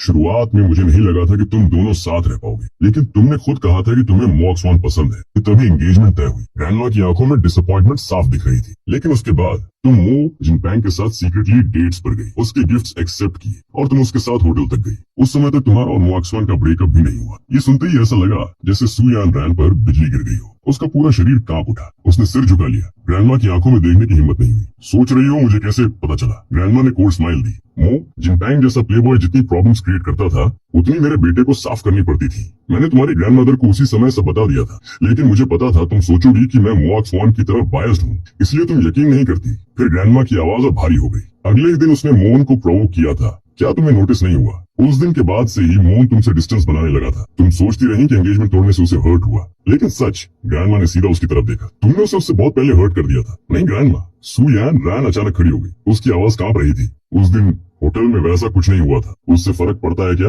ग्रैंडमा की आवाज तेज हो गई। जिस लड़की का बॉयफ्रेंड हो वो किसी दूसरे आदमी के साथ होटल जाए तो दुनिया क्या सोचेगी? उनकी ब्रीदिंग थोड़ी अनस्टेबल होने लगी। आज मोक्सन मो फैमिली का यंग मास्टर नहीं है। ये बूढ़ी औरत भी कुछ नहीं कर सकती। तुम जैसी प्रेस्टिजियस सू फैमिली की लड़की, मेरा ग्रैंडसन अब तुम्हारे लेवल तक पहुंच ही नहीं सकती। ये सुनते ही सू यान रैन की आंखों के सामने अंधेरा छा गया। उसे हमेशा लगता था कि मोजुआन को इस बात का कभी पता नहीं चला। मोजिन पिंग ने भी उससे प्रॉमिस किया था कि वो सीक्रेट रखेगा, लेकिन असलियत मोक्सवान सब जानता था। तभी तो उस दिन जब वो मो फैमिली छोड़कर गया और जब उसने ब्रेकअप की बात सुनी, वो इतना काम था, तभी अचानक रूम का दूर खुला। मैं दरवाजे पर खड़ा था, मेरा एक्सप्रेशन पूरी तरह कोल्ड और ब्लैंक था। इतने लंबे समय बाद जिस आदमी को सू यान रैन दिन रात मिस करती रही थी, उसे फिर सामने देखकर उसका दिल पूरी तरह टूट गया। वो ऑलमोस्ट मेरी तरफ भागना चाहती थी, लेकिन जैसे ही उसने मेरी आंखों की कोल्डनेस देखी, उसका दिल किसी नाइफ से कटने जैसा दर्द महसूस करने लगा। सू यान रैन, मेरी आवाज बिल्कुल फ्लैट थी। हम बहुत पहले ब्रेकअप कर चुके हैं। फ्यूचर मेरी ग्रैंडमदर को डिस्टर्ब मत करना। मेरी आवाज में बिल्कुल वार्मथ नहीं थी। तुम्हें अभी मो जिन पैंग के साथ अपनी एंगेजमेंट की तैयारी करनी चाहिए, यहाँ आने की नहीं। मोन। सू यान रैन कांपते हुए मेरी तरफ बढ़ी। वो मेरा हाथ पकड़ना चाहती थी,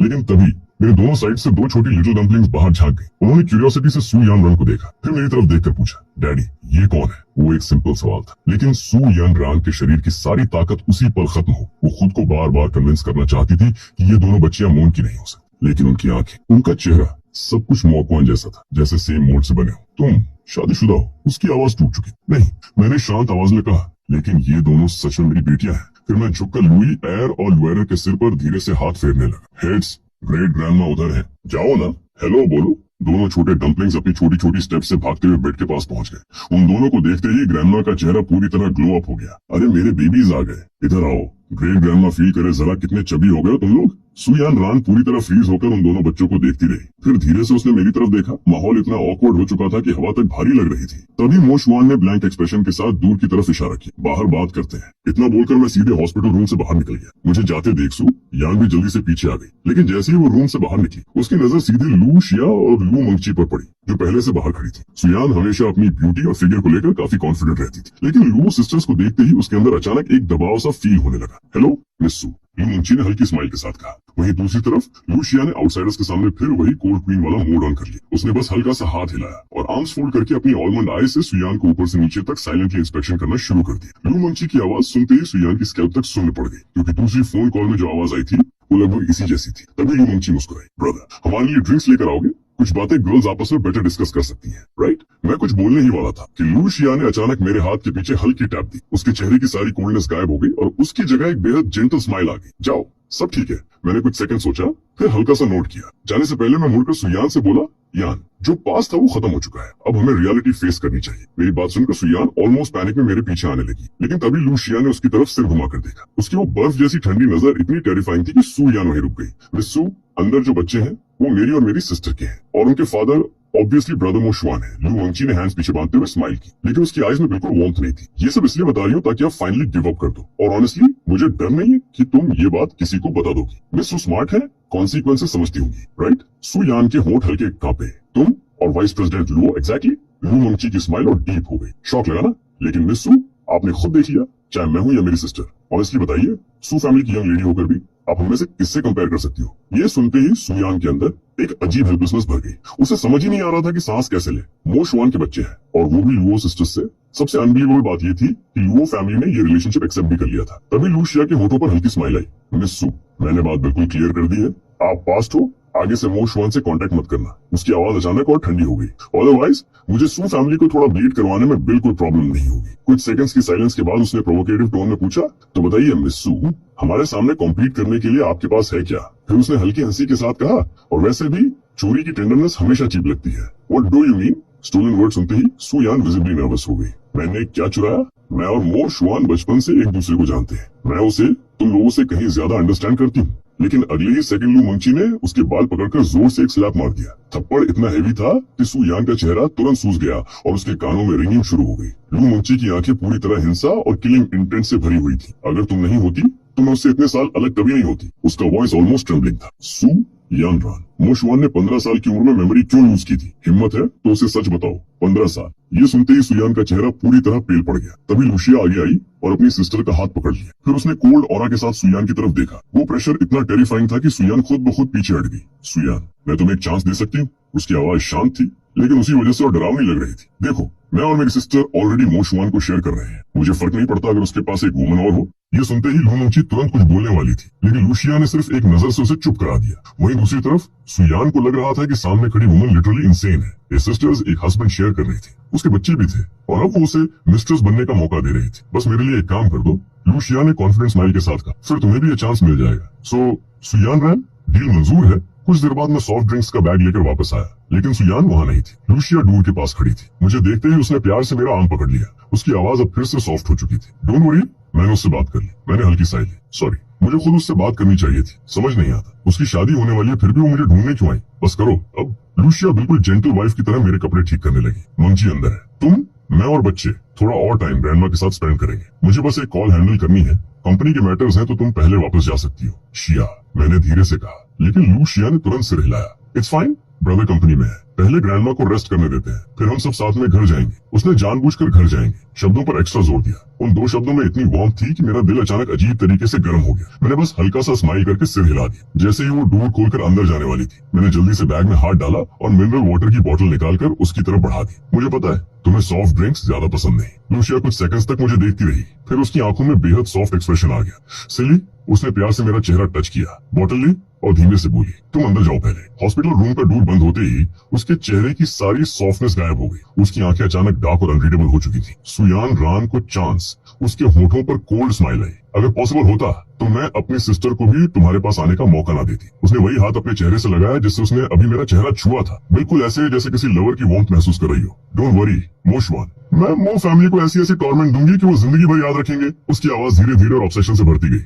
वो लोग बहुत फिल्दी हैं, तुम्हारे फैमिली कहलाने लायक भी नहीं। और सुयान रान, वो तुम्हें चाहने के लायक कैसे हो सकती है। उसकी आईज में डेंजरस पोजेसिवनेस चमक रही थी। मोशवान, तुम सिर्फ मेरे और मैनी के हो। सिर्फ हम और हमारी डॉटर्स ही तुम्हारी रियल फैमिली है। उसने धीरे से अपनी आंखें बंद की। कभी कभी सच में दिल करता है तुम्हें कहीं लॉक कर दो ताकि तुम मेरी साइड कभी छोड़ कर ना जाओ। दूसरी तरफ नर्सिंग होम से निकलने के बाद सुयान रान अपनी पोस्टें चलाते हुए तेजी से वापस कंपनी की तरफ जा रही थी। उसके दिमाग में लगातार लूशिया की बातें घूम रही थी। ये सब मो फैमिली की वजह से हुआ है, बस मेरे प्लान से एग्री कर लो। मैं तुम्हें अपने असिस्टेंट का नंबर दूंगी, कुछ भी हो सीधे उसे कांटेक्ट करना। अगर तुमने ये कर दिया तो मैं खुद तुम्हें मो शुआन के पास वापस जाने दूंगी। उससे बात भी करूंगी, क्योंकि उसकी ग्रैंड मदर के अलावा अब वो सिर्फ मेरी और मेरी सिस्टर की सुनता है। अचानक कार एक जोरदार ब्रेक के साथ रुकी। सुयान ने लंबी सांस ली, फिर स्टीयरिंग को कसकर पकड़ लिया। लूशिया, लूमंची, तुम दोनों की सिंसियरिटी आखिर कितनी फेक है। उसके होठों पर स्टर्बन स्माइल आई। जब मो शुआन मुझे फिर से एक्सेप्ट कर लेगा तब मैं सब कुछ बेच दूंगी और उसे लेकर अब्रॉड चली जाऊंगी। उसकी आंखों में ऑब्सेशन साफ दिख रही थी। पहली बार भी मैंने उसे तुम लोगों से छीना था, तो दूसरी बार भी छीन लूंगी। मीनवाइल हॉस्पिटल रूम में दोनों लिटिल ट्रेजर्स की वजह से ग्रैंडमा की हालत पहले से काफी बेटर लग रही थी। ग्रेट ग्रैंडमा,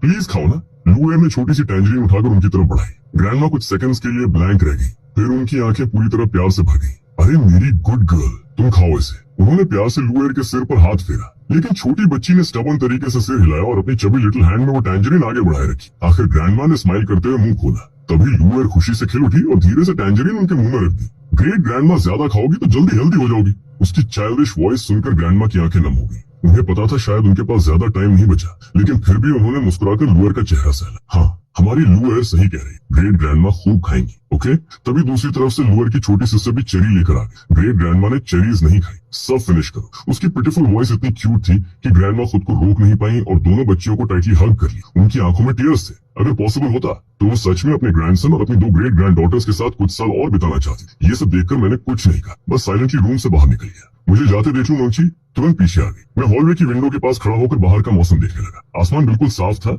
एक भी क्लाउड नहीं। अब सैड मत हो, लू मंची ने धीरे से मेरा हाथ पकड़ लिया। हमने शुरुआत से पूरी कोशिश की थी। मैंने चेहरा दूसरी तरफ घुमा लिया ताकि वो मुझे रोते हुए न देख सके। मुझे पता है अगर तुम दोनों ना होती तो ग्रैंडमा इतनी देर तक होल्ड ऑन नहीं कर पाती। मेरी आवाज हल्की कांप गई। ये दिन कभी ना कभी आना ही था, मैं एक्सेप्ट कर सकता हूँ। ये सुनते ही लू मंची ने धीरे से मुझे हग कर लिया। उसका सिर मेरे शोल्डर पर टिक गया। हनी, तुम्हारे पास अभी भी मैं हूँ, सिस्टर है और बच्चे हैं, इसलिए अब सैड मत हो। दूसरी तरफ लूशिया थोड़ी दूर खड़ी क्वाइटली ये सब देख रही थी। शायद पहली बार उसने अपनी सिस्टर से कॉम्पीट करने के बारे में नहीं सोचा, लेकिन जैसे ही उसकी नजर मेरे दुखी चेहरे पर गई, उसकी आंखों में रूथलेस किलिंग इंटेंट चमक उठा। अगले ही सेकंड उसने फोन निकाला और स्टेयरकेस के कॉर्नर में जाकर किसी को कॉल लगाया। उसी समय लुओ कॉर्पोरेशन बिल्डिंग के सीईओ ऑफिस में लुओ तियान फाइल्स देख रहा था। फोन स्क्रीन पर लूशिया का नाम देखते ही वो लगभग चेयर से उछल पड़ा। लुओ तियान लूशिया के एल्डेस्ट अंकल का बेटा और करंट सीईओ था। हे कजन, क्या हुआ? उसकी आवाज नर्वस थी। देखो, तुम और मंची दोनों सारी वर्क छोड़कर ब्रदर इन लॉ के साथ घूम रहे हो, फिर भी मैंने कुछ नहीं कहा। प्लीज मेरे ऊपर एक्स्ट्रा प्रेशर मत डालो। कुछ खास नहीं। लूशिया की आवाज बर्फ जैसी ठंडी थी। मैं चाहती हूँ मो शुआन विन हंग ग्रुप ज्वाइन करे। और मो फैमिली का मैटर कितना आगे पहुंचा, उसका टोन बिल्कुल ऐसा था जैसे किसी सबॉर्डिनेट से बात कर रही हो। दूसरी तरफ लुओ तियान ने मन ही मन कई गालियां दी। लेकिन बाहर से प्रोफेशनल वॉइस में रिप्लाई किया, विनहन की टेंशन मत लो, मैं मेजर शेयर होल्डर हूँ और ऑनेस्टली ब्रदर इन लॉ की एबिलिटीज काफी ऑब्वियस है। उसने हल्की खांसी ली। जहाँ तक वेयर हाउस फायर का सवाल है, उन्होंने एक बैच बचा लिया और उनके पास दूसरा वेयर हाउस भी है। लॉसेस जरूर होंगे, कॉम्पेंसेशन भी लोग मांग रहे हैं, लेकिन अभी तक फेटल ब्लो नहीं लगा। कुछ सेकंड सोचने के बाद उसने धीरे से कहा, एक्चुअली तुम्हें इतना एक्सट्रीम जाने की जरूरत नहीं है। अगर तुम सच में चाहो तो उन्हें बैंकरप्ट करना इतना भी मुश्किल नहीं है, फिर इतना कॉम्प्लिकेटेड क्यों बना रही हो? लुओतियान ने हेल्पलेस टोन में कहा। लेकिन दूसरी तरफ लुशिया हल्का सा कोल्ड लाफ करके बोली, इतनी आसानी से खत्म कर देना उनके लिए बहुत इजी पनिशमेंट होगा। उसकी आवाज में ऐसी ठंडक थी कि फोन के साइड बैठे लुओतियान की स्पाइन तक चिल उतर गई। जो काम मैंने दिया था वो कंप्लीट हुआ शिया, मैं कंपनी का सीईओ हूँ। लुओतियान ऑलमोस्ट रोने वाली आवाज में बोला, हाँ पता है। लुशिया ने उसे बीच में ही काट दिया। तो काम हुआ? लुओतियान अंदर ही अंदर इतना रॉन्ग फील कर रहा था कि उसका दिल कर रहा था फोन फेंक दे, लेकिन वो अच्छी तरह जानता था इन दोनों सिस्टर्स को नाराज करना मतलब खुद अपनी ग्रेव खोदना। उसने तुरंत हेल्पलेस वॉइस में रिप्लाई दिया, डोंट वरी, मैंने लोगों से इंटेंशनली ये न्यूज स्प्रेड करवाई है कि ओल्ड मैडम मो के हाथ वाले शेयर्स कोई एक्वायर करना चाहता है, लेकिन हमारा नाम कहीं नहीं आएगा। वो फैमिली को शायद पता भी नहीं चलेगा। गुड। लुशिया का टोन बिल्कुल फ्लैट था और पिछले 2 प्रोजेक्ट्स ऑलरेडी हैंडल कर दिए। लुओतियान ने जल्दी से कहा, मैं सिस्टर वॉइस से डॉक्यूमेंट्स तुम्हारे पास भिजवा दूं। लुशिया की कैजुअल आवाज सुनकर भी लुओतियान अंदर से शॉक था। वो दोनों प्रोजेक्ट्स मिलाकर टेंस ऑफ बिलियंस के थे, लेकिन उसके लिए वो बस किसी टॉय जैसी चीज थी। तभी उसे अचानक कुछ याद आया, ओह राइट, पिछली बार जो रॉजर डुबीज वॉच खरीदी थी उसे ऑर्डर करवाने का तरीका मैंने निकाला था। उसकी आवाज अचानक एक्साइटेड हो गई। वैसे वो वॉच तो मुझे देने वाली थी ना, वो मोशवान के लिए है, लुशिया ने मैटर ऑफ फैक्ट टोन में कहा। दूसरी तरफ कुछ सेकंड साइलेंस रहा, फिर अचानक लुओतियान ऑलमोस्ट फट पड़ा। क्या मतलब? वो चेयर से उठ खड़ा हुआ, वॉच मैंने अरेंज करवाई, पैसे मैंने दिए और तुम लोग उसे अपने बच्चों के फादर को खुश करने के लिए यूज कर रही हो। उसका ब्लड प्रेशर लिटरली बढ़ चुका था। मैंने सच में पिछले जन्म में कोई बड़ा डाकू बचाया होगा, तभी इस जन्म में तुम दोनों जैसी अनग्रेटफुल वुल्स मिली हो। लेकिन जवाब में उसे सिर्फ बीप बीप बीप सुनाई दिया। लुशिया पहले ही फोन काट चुकी थी। दूसरी तरफ मैनर में नर्सिंग होम से लौटने के बाद जैसे ही हम पांचों अंदर आए, अंकल जन ने राहत की सांस ली। वो जेन्युइनली डर गया था कि कहीं एल्डेस्ट यंग लेडी बच्चों और मोशवान को लेकर परमानेंटली गायब न हो जाए। घर पहुंचते ही मेरे फोन पर अननोन नंबर से कॉल आया। मैंने फ्राउंड एक्सप्रेशन के साथ रिसीव किया। अगले ही सेकंड दूसरी तरफ से मोचांग शांग की कोल्ड वॉइस गूंजी, बहुत बढ़िया अनफिलियल सन, बहुत बढ़िया, अब तुम मेरे नंबर तक ब्लॉक करने लगे। मैंने कुछ नहीं कहा, वो सीधे मुद्दे पर आ गए। तुम्हारी ग्रैंडमदर के शेयर्स के बदले मैं टोटल 600 मिलियन दूंगा, एक पैसा ज्यादा नहीं। कल ऑथराइजेशन पेपर्स लेकर सीधे यहाँ आ जाना। उसकी आवाज में इम्पेशंस साफ थी। कई बड़ी कंपनीज ऑलरेडी उन 10% शेयर्स को खरीदने में इंटरेस्ट दिखा रही थी। ऑफ कोर्स उसे नहीं पता था कि ये सब लुओतियान ने इंटेंशनली सेटअप करवाया था। मैंने बस फ्रेंड वॉइस में कहा, ठीक है। फिर उसके कुछ और बोलने से पहले ही फोन काट दिया और उसी नंबर को भी तुरंत ब्लॉक कर दिया। दूसरी तरफ मोचांग शान अभी बोल ही रहा था कि कॉल डिस्कनेक्ट हो गया। दोबारा कॉल किया लेकिन नहीं लगा। उसका चेहरा पूरी तरह गुस्से से लाल हो गया। ये अनफिलियल ब्रैट, इसे घर वापस लाकर मैंने जिंदगी की सबसे बड़ी गलती की थी। लेकिन तभी पीछे से 2 छोटी वॉइसेस आई, डैडी डिनर टाइम। लुएर और लुईवर दौड़ते हुए आई और दोनों ने मेरे हाथ पकड़ लिए। मेरी आंखों की सारी फेरोसिटी धीरे धीरे डिसॉल्व हो गई। मैंने नीचे झुककर अपनी डॉटर्स के छोटे हैंड्स पकड़े और उनके साथ डाइनिंग रूम की तरफ चल पड़ा। उस रात बच्चों को सुलाने के बाद मैं वापस अपने रूम में आया। अभी शावर लेकर पजामस पहने ही थे कि फोन फिर से बज उठा। एक और अननोन नंबर। हेलो, मोशवान बोल रहा हूँ। दूसरी तरफ से सुयान रान की भारी स्लाइटली ड्रंक आवाज आई। मोशवान। उसकी आवाज में दर्द और शराब दोनों मिक्स थे। मैंने टाइट साई ली। आज इतना ड्रामा होने के बाद भी तुम अभी तक कांटेक्ट कर रही हो? कुछ सेकंड साइलेंस रहा, फिर उसकी almost sobbing voice I, please उन्हें छोड़ दो, चिल्ड्रन। उसकी आवाज कांप रही थी। अगर तुम्हें बच्चे पसंद है तो मैं उन्हें अपने बच्चों की तरह ट्रीट करूंगी। अगर वो तुम्हें उन्हें ले जाने नहीं देते तो मैं खुद तुम्हारे बच्चे पैदा करूंगी। यान रान, मैंने नोज ब्रिज दबाते हुए कहा, मैं पहले भी कह चुका हूँ, हमें रियलिटी एक्सेप्ट करनी होगी। तुम्हारे और मो जिनपांग की रिलेशनशिप पब्लिक हुए, फिर तुम अब्रॉड चली गई। लगभग 3 साल बीत गए। उस दौरान तुमने एक बार भी मुझे याद नहीं किया। अब अचानक ये सब क्यों? मैं बस डर गई थी कि तुम्हारे साथ रहकर तुम्हें हर्ट कर दूंगी। सुयान रोने लगी। पहले उसकी रोने की आवाज सुनकर मेरा दिल दर्द करता था, लेकिन अब अंदर कुछ फील नहीं हो रहा था। यान रान, अब कॉल मत करना। मेरी आवाज शांत थी। जो पास था वो खत्म हो चुका है, तुम खुद देख चुकी हो। अब मेरे बच्चे हैं, चाहे कुछ भी हो जाए, मैं उनकी मदर्स के साथ गलत नहीं करूंगा। अचानक सुयान हंस पड़ी, लेकिन उसकी लॉफ टूट चुकी थी। मोशवान, तुम बहुत स्टूपिड हो। उसकी आवाज बिटर हो गई। तुम सच में लुओ सिस्टर्स पर इतना ट्रस्ट करते हो? तुम्हें पता भी है कैपिटल में लुओ फैमिली का स्टेटस क्या है? उनकी वेल्थ कितनी टेरिफाइंग है? वो लगातार बोलती गई, इतने पावरफुल लोग कभी ऐसी अब्सर्ड रिलेशनशिप अलाउ नहीं करेंगे। आखिर में हर्ट सिर्फ तुम होगे, अबंडन भी तुम्हें ही किया जाएगा। उसकी आवाज धीरे धीरे इंटेंस होती गई। मोशवान, लुओ सिस्टर्स को कितने रिच यंग मास्टर्स ने परस्यू किया है, तुम्हें आइडिया भी नहीं। तुम और वो लोग सेम वर्ल्ड के नहीं हो। फिर उसने ऑलमोस्ट डिस्परेट होकर कहा, हम बचपन से एक दूसरे को जानते हैं और भूल गए जब तुम 15 साल के थे।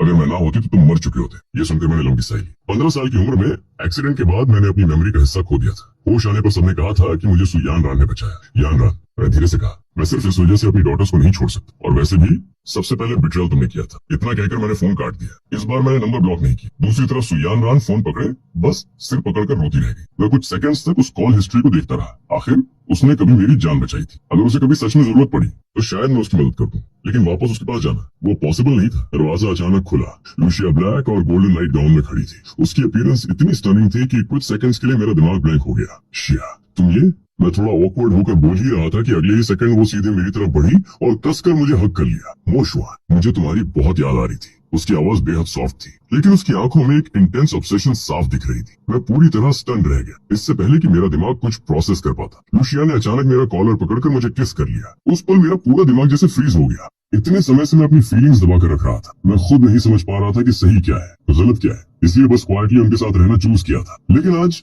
वो सारी दबाई हुई इमोशंस अचानक बाहर आने लगी। कमरा पूरी तरह साइलेंट था, सिर्फ हार्ट बीट की आवाज सुनाई दे रही थी। काफी देर बाद लूशिया धीरे से मेरे शोल्डर पर सिर रखकर फुसफुसाई, मोशवान, पास्ट को भूल जाओ, बाकी लोगों को भी भूल जाओ, तुम्हारा सब कुछ सिर्फ मेरा होना चाहिए। उसकी आवाज में डेंजरस टेंडरनेस थी। मैं उसकी तरफ देखता रह गया। उसकी आंखों में ऐसा ऑब्सेशन था जो ऑलमोस्ट डराने वाला था। थोड़ी देर बाद दोनों बाथरूम में पहुंचे। शावर से गिरता वार्म पानी पूरे माहौल को और हैवी बना रहा था। लूशिया ने मेरी गर्दन के अराउंड आर्म्स रैप कर ली और धीरे से बोली, हम बच्चों को लेकर कैपिटल छोड़ देते हैं, कहीं दूर, किसी क्वाइट जगह। उसकी फिंगर्स मेरे चेस्ट पर हल्के से मूव कर रही थी। मैंने आखिरकार धीरे से कहा, शिया, मैंने इसके बारे में सोचा है, लेकिन ये सही नहीं है। मेरे शब्द पूरे भी नहीं हुए थे कि उसने मुझे फिर से किस कर लिया। उसके लिए वही आंसर था, रॉन्ग। ऑफ कोर्स वो जानती थी कि सब गलत है, लेकिन उसके लिए अब सही गलत मैटर नहीं करता था। उसके लिए मोशवान यूनिक था। उसकी सिस्टर भी रिप्लेसेबल थी। जब पहले लुओ फैमिली क्राइसिस में थी, तब दोनों सिस्टर्स सिर्फ एक दूसरे पर डिपेंड करती थी, और उसी डार्कनेस में मोशवान उनकी जिंदगी में लाइट बनकर आया था। मैंने कहा ना, ये सब मत सोचो। लूशिया की आवाज ऑलमोस्ट हाइप्नोसिस जैसी लग रही थी। तुम हमें छोड़कर नहीं जाओगे, राइट? उसकी स्माइल में हल्की सी डेंजरस मैडनेस थी। रेजिस्ट मत करो,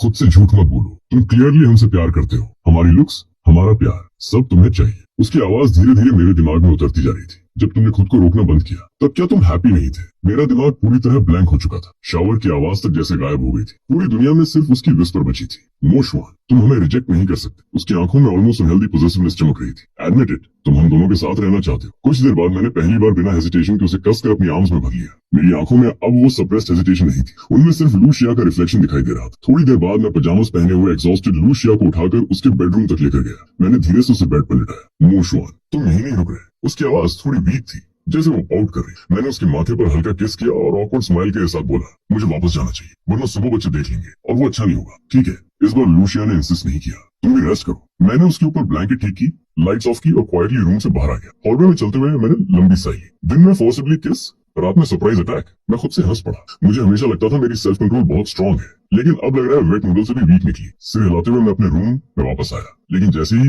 बेड के किनारे बैठा, पीछे से अचानक किसी ने टाइटली हग कर लिया। मेरी सिस्टर के साथ काफी फन हुआ। लू मंगची की कोल्ड वॉइस मेरे कानों में गूंजी। उसका बॉडी वार्म था, लेकिन टोन पूरी तरह आइसी। माँ मंगची, मैं सच में घबरा गया। तुम यहाँ क्या कर रही हो? तो सिस्टर के साथ ओके है, लेकिन मेरे साथ? उसने अचानक मेरे शोल्डर पर हल्का बाइट किया। उसके बाद उसने पीछे से मुझे किस किया, लेकिन वो ज्यादा टीजिंग लग रहा था। मंगची, काम डाउन। मैंने उसे थोड़ा दूर करने की कोशिश की, लेकिन पता नहीं क्यों मेरे हाथों में पहले जैसी ताकत नहीं बची थी। मुझे सबकॉन्शियसली ऐसा लग रहा था जैसे मुझे लू मंगची को दूर नहीं करना चाहिए। अगले ही पल उसने एग्रेसिवली मेरा पजामा पकड़कर मुझे बेड पर खींच लिया। डिम लाइट में उसका चेहरा साफ दिख रहा था, और तभी एक टीयर ड्रॉप मेरे चेहरे पर गिरा। मैं कुछ सेकंड्स के लिए फ्रीज हो गया। लू मंगची की आंखों के किनारों पर टीयर्स चमक रहे थे। हनी, तुम मुझे एक्सेप्ट क्यों नहीं करते? उसकी आवाज ग्रीवेंस से भरी हुई थी। मेरी सिस्टर के साथ सब ठीक है, लेकिन मेरे साथ नहीं। उसकी आवाज कांप रही थी। हनी, मुझे भी तुम्हारी बहुत याद आती, लेकिन मुझे नोटिस नहीं हुआ कि उसके टीयर स्ट्रीक फेस पर हल्की सी स्लाइट स्माइल भी आई थी। काफी देर तक कमरे में सिर्फ हैवी साइलेंस और हार्ट बीट की आवाज थी। 1 घंटे बाद भी लू मंगची का गुस्सा कम नहीं हुआ। उसे अपनी सिस्टर पर इतना इरिटेशन हो रहा था कि वो अंदर ही अंदर टीथ ग्राइंड कर रही थी। उसकी सिस्टर ने उसे कमरे में लॉक कर दिया था, ऊपर से उसका फोन भी छीन लिया था। जब तक उसने मेड को बुलाकर दरवाजा खुलवाया, तब तक लूशिया अपना मिशन कंप्लीट कर चुकी थी। अगली सुबह मेरे लिए सबसे पेनफुल चीज पिछली रात का क्यास नहीं था। असली दर्द तब हुआ जब सुबह 10 बजे आंख खुली और अंकल जंग हाथ में एक giant glass goji berry tea और एक बोल काले मेडिसिन सूप के साथ कमरे में एंटर हुए। मैं उस डार्क मेडिसिनल सूप को घूरता रह गया। ये क्या?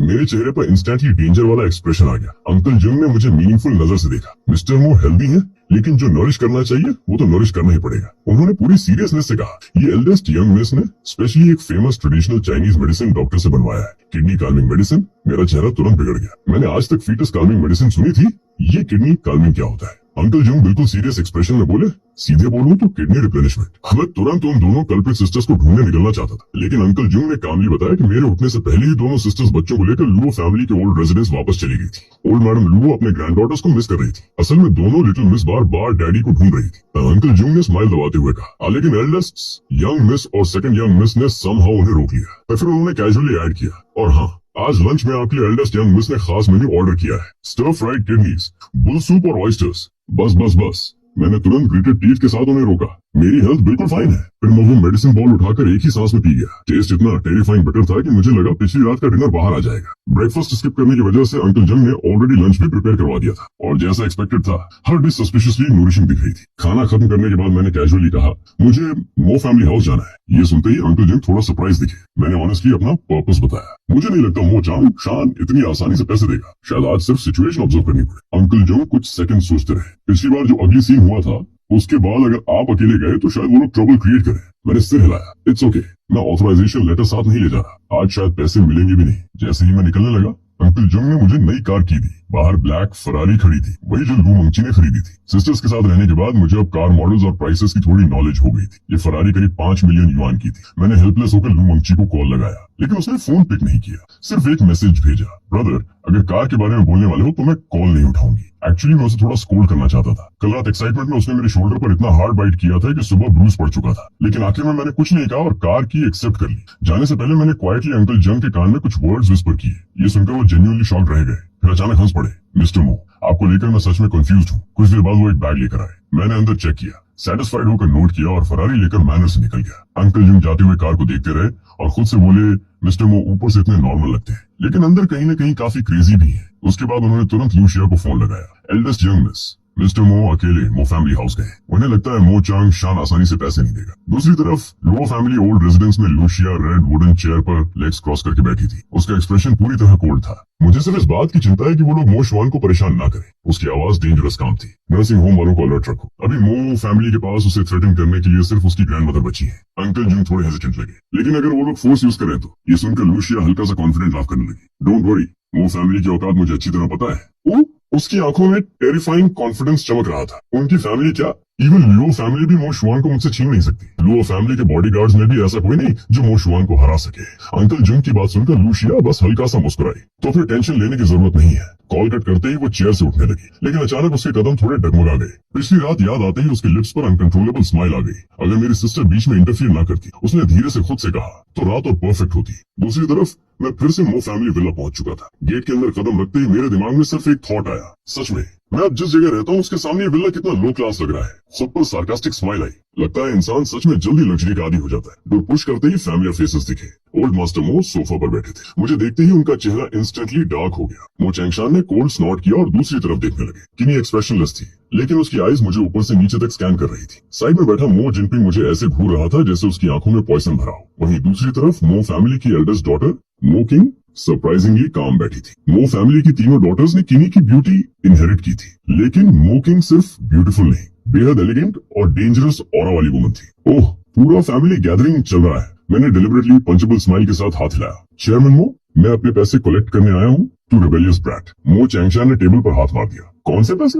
पहले शेयर्स ऑथराइजेशन लेटर, फिर इस घर से निकल। मैं बिल्कुल सरप्राइज नहीं हुआ। चीज पहले से पता था आप बैकस्टैबर हो। आपकी बातों की वैल्यू हवा जैसी है।